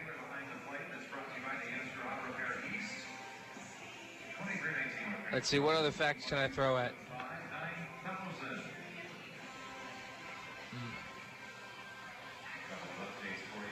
Well, today in 1990, a Brewers-Blue Jays game was delayed 35 minutes due to a huge swarm of gnats that descended onto the field through the open Sky Dome roof. And Milwaukee would manage to win 4-2. A 35-minute delay of game because of gnats. In Toronto? Yes. In the Sky Dome. The Sky Dome. You know, it was interesting to watch that open. Really? Yeah. And I stayed in that, well, the hotel was part of the field. I don't know if you ever saw that.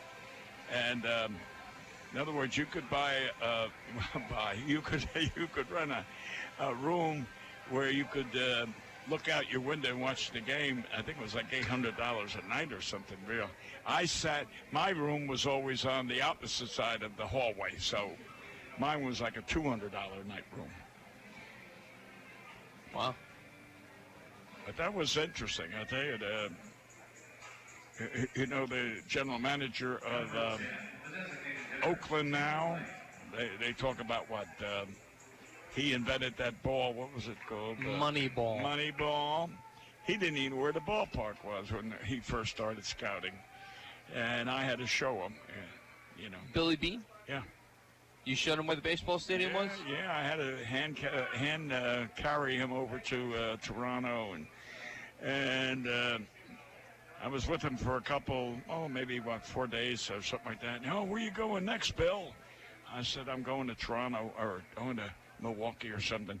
And I don't know, my brother called me and told me to go somewhere, so I never did go. And he got mad at me because I was his mentor there for a couple days. Okay.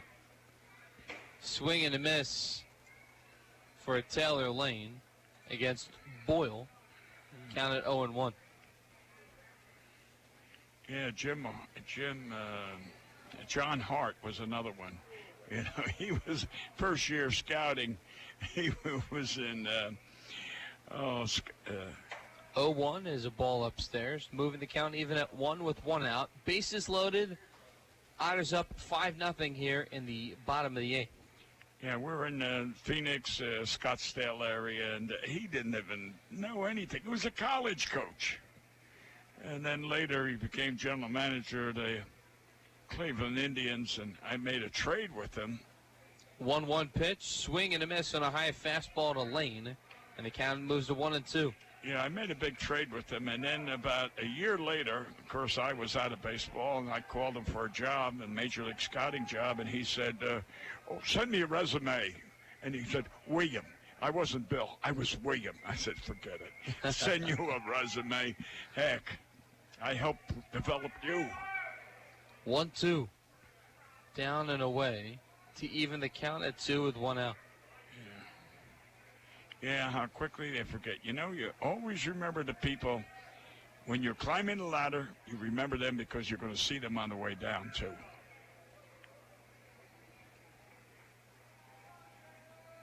Two pitch. It's foul on the roof. And the count is even at 2.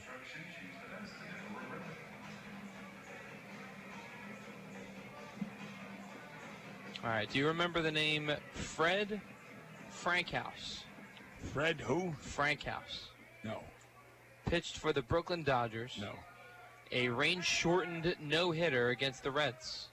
Game was stopped with 2 outs in the 8th, and with the Dodgers winning 5-0. Yeah. What year? 1937. Oh, gee. Oh, my God. My mother was still holding my hand. Gee. Oh, boy. Rain shortened no-hitter. That would stink. Yeah.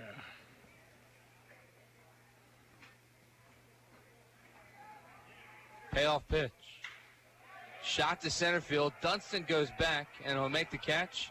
Tagging from third is Cronin. Another RBI. And there's another RBI for Taylor Lane. Yeah, that's 2 tonight for Taylor. You know what I remember in 1937? In 1939, it was the World Series in New York. Was it? Yeah, I went there. Exactly. I think it's where Shea Stadium is right now, to be honest. Oh, really? I think that's where, yeah. Who's playing? No, it was, that's where they had that big ball and what would you call it? It was a big ball. I can remember that. And, it was like a tripod going up. Anyway, that was the symbol of the World Series. Oh, okay. I mean, I said World Series. I didn't mean that. World's Fair. I meant World's Fair. Okay. I'm sorry. It's okay. That's where the Americans developed some kind of a drill. And that was pretty small. And they were advertising it, and then the Germans came over, and they drilled through our drill. They made us look like fools. 0-1 pitch to Phillips, a swing and a miss for strike 2. Phillips laid a beautiful sac bunt in his last at-bat in the 7th. Yeah.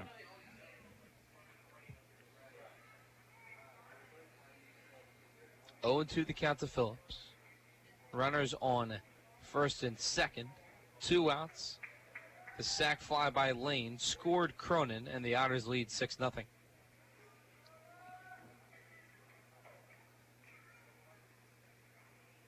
The 0-2 pitch, swing and a miss. And Phillips is down on strikes to end the 8th. We head to the top of the 9th on 91.5 WUEV and the Otters Digital Network. SRG Global, a Guardian company, would like to wish the Evansville Otters the best of luck in today's contest. Founded in 1932, SRG Global is one of the world's largest manufacturers of chrome-plated plastic parts for the automotive, commercial truck, and household appliance industry. Located locally at 601 North Congress Avenue in Evansville, SRG Global can be found online at srgglobal.com. They can also be reached in Evansville by phone at 812-477-6151. The local Pepsi Bottling Group features Pepsi Company products for distribution to retailers and vendors in the tri-state and would like to wish the Evansville Otters the best of luck in today's contest. The Pepsi Bottling Group has locations at 2605 West Marion Street in Marion, Illinois, 3081 Contronics Drive in Owensboro, Kentucky, and 11733 West Industrial Park Drive in Elberfeld, Indiana. Information on Pepsi products can be found online at PepsiCo.com. Pepsi, a proud supporter of the Evansville Otters. Injuries are inevitable. It doesn't matter if you're playing baseball, walking the dog, or falling from a ladder.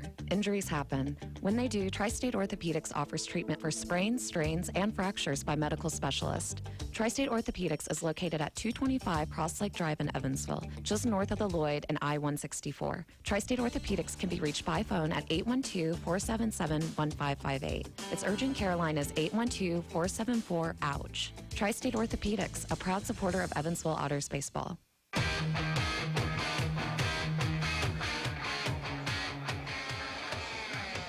Welcome back to Evansville Otters baseball. Dave Nguyen, Bill McCune on the call.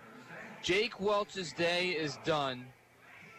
8 innings, allowed 7 hits, 8 shutout innings, 12 strikeouts, 2 walks. Jake Welch has 12 strikeouts on the day when Sandy Koufax had 14. Welch had over 100 pitches exiting the bottom or the top of the 8th. He was probably around the 110, 115-ish pitches, but Welch, knowing the competitor that he has wanted to be out there on the mound for the ninth. Oh, he should be. It's 6-0 game.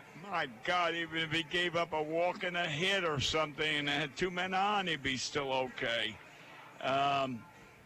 Another dominant performance by Jake Wilkes tonight. Yeah, again, outstanding starting pitching. And I'll tell you, we don't leave, I don't know why, that 100 pitch, Paul Richards, the one that started that when he was the Kansas City A's general manager back in the 60s. And here we are. We're nearly in September. If you can't throw 150 pitches by now in a game, you shouldn't be a pitcher. Gunnar Buhner will be stepping to the plate. On the mound will be Drew Byer for the Otters. And Byer's first pitch drops in there for a strike one to Buhner. 0-1 the count. Buhner today is 0 for 3 with 2 strikeouts. Byer comes in with a 3-3 record, a 3.19 ERA. 27 strikeouts and 8 walks in 26 innings pitched. There's a foul ball behind home plate, and the count moves to 0-2. I think I told you about the kid I signed out of William Patterson that every Saturday pitched both games of a doubleheader for William Patterson College.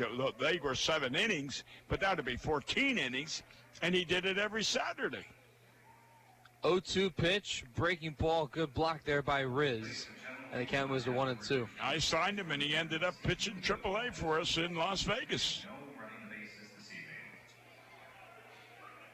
So if you missed it, the crowd today, the attendance, was 1,561.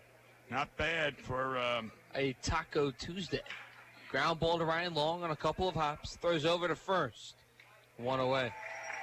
Well, today is also a school day, and you're not getting the moms and dads out here because, the kids are getting ready for school tomorrow morning.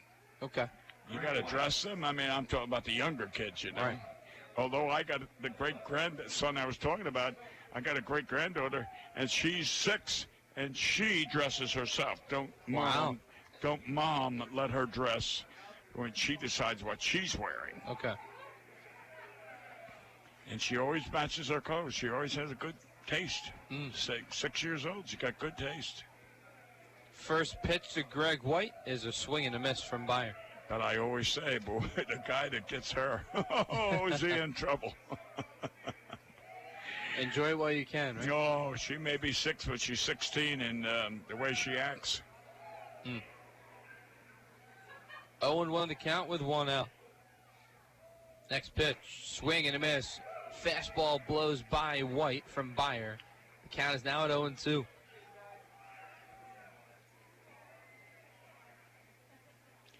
One home run, 270 is batting average. Yes. The Miners are currently down 7-2 at home in the bottom of the 8th to Lake Erie. The Crushers are bound to clinch momentarily, either by tonight or tomorrow. And in a way, winning the Frontier League East Division by default, because everyone else in the Frontier League East Division has a losing record. Okay. The Crushers came in with a 50-40 record. And we're 53, right? Correct. 1-2, swing and miss at a high fastball. 2 up, 2 down, and a strikeout for Drew Byer here in the top of the 9th. Number 10, catcher Zach Taylor. Zach Taylor to the plate now. He's 1 for 3 with a single back in the 7th. That'll be strikeout number 28 on the year for Drew Byer. Trying to close out another game and decrease the magic number for the Otters. Well, I said it the other day, and of course, it's easy to say it when things are going well, but I believe I said this guy here is one of the better ones we have coming out of the bullpen, him and the Soldier Boy. Yes. And Max Peterson agrees as well. Oh, is that right? Well, thank you, Max. 0-1. That will be down and away, and the count is even at 1. So you got the righty and lefty. That's what it is. And the closer. Well, White's the closer. Yeah, he's the other one, but we're talking about the setup people. Yep. Yeah. Vail might be in there, too. The snake? Well, how's it coming? The last time I talked to him, he was fine. He may pitch this week. Well, if he's not ready and we get into playoffs, I'd rather have him well for the playoffs. Right. So don't rush it. 1-2 the count. 2 outs. Otters up 6-0. Infield back. The 1-2 pitch to Taylor is fouled off the mask of Riz. Did you see where Riz put that glove? That's why I used to do it. Rather than shift and all, he put it up over his head. He wanted a high fastball. You know, a lot of times, I remember telling Dick Williams when he was managing our Padres that Terry Kennedy used to shift before the pitcher even got ready. And I told Dick, and he, talked to my pitching coach, which was Henry. 1-2 pitch. A called strike 3 ends the game. A complete game shutout by the Otters pitching staff. Byers shuts the door in the 9th. 8 shutout innings for Jake Welch.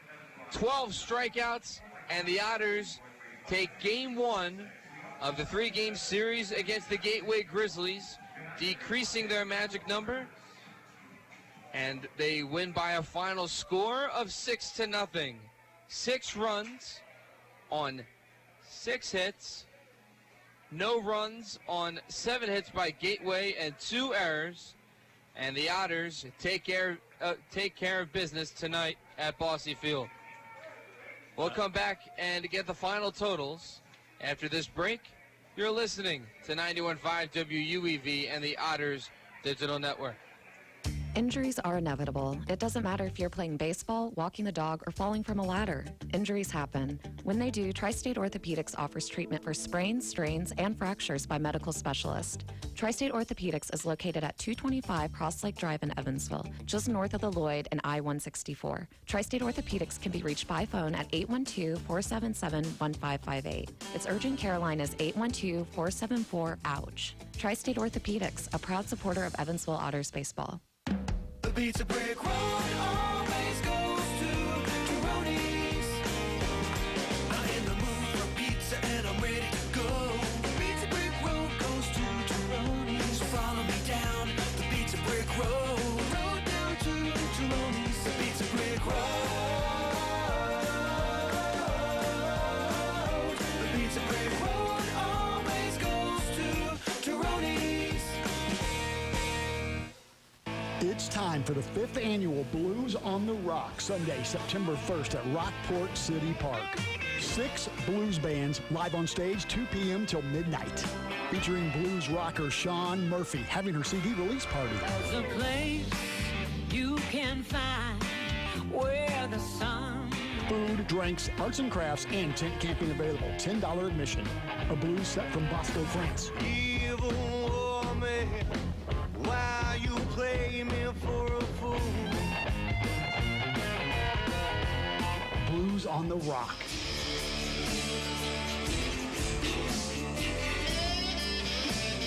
Tri-State favorite Jonas Cowan.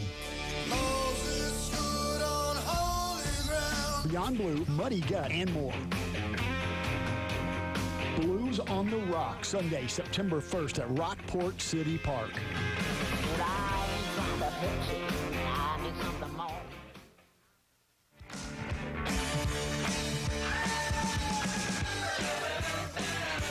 Welcome back to Evansville Otters Baseball. This is the postgame show on 91.5 WUEV and the Otters Digital Network.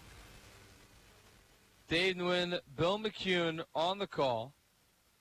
And Bill, from start to finish, a complete game by the Otters, both offensively, defensively, and it all started with the dominant pitching from Jake Welch.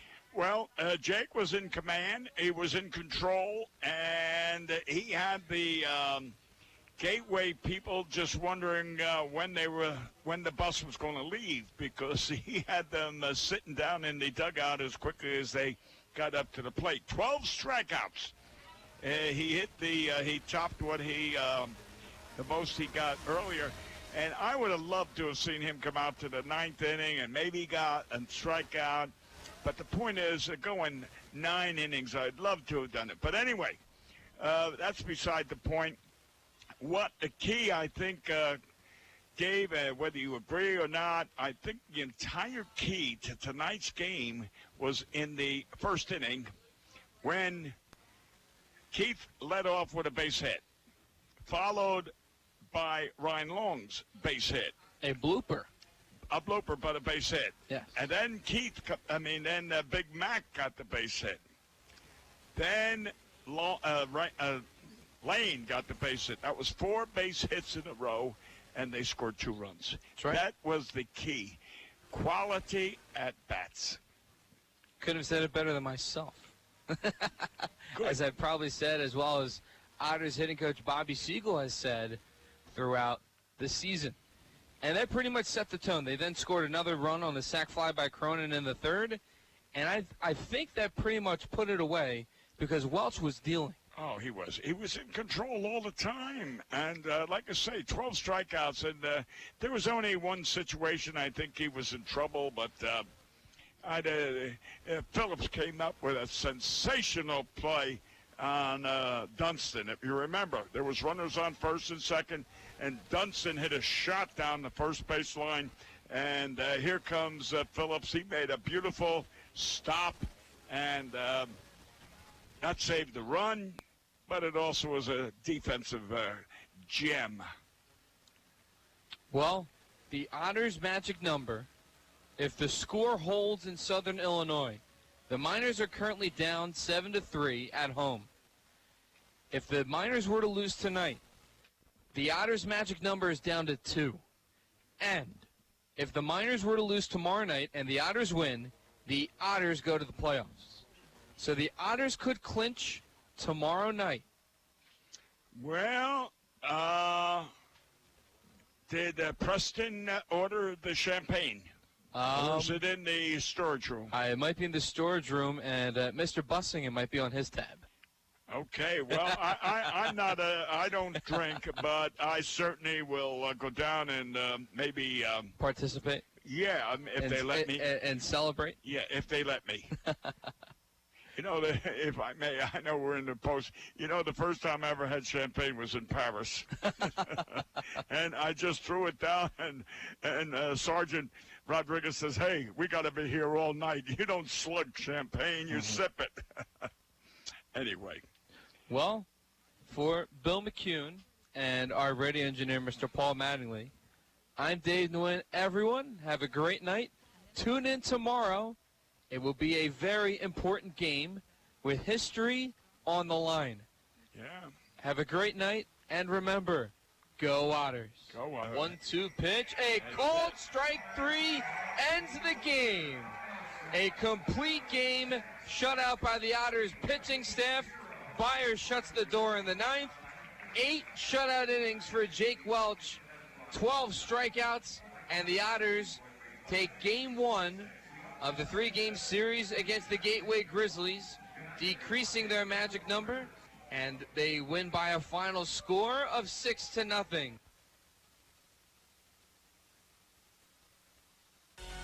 The preceding has been a presentation of Evansville Otters baseball on 91.5 FM WUEV Evansville.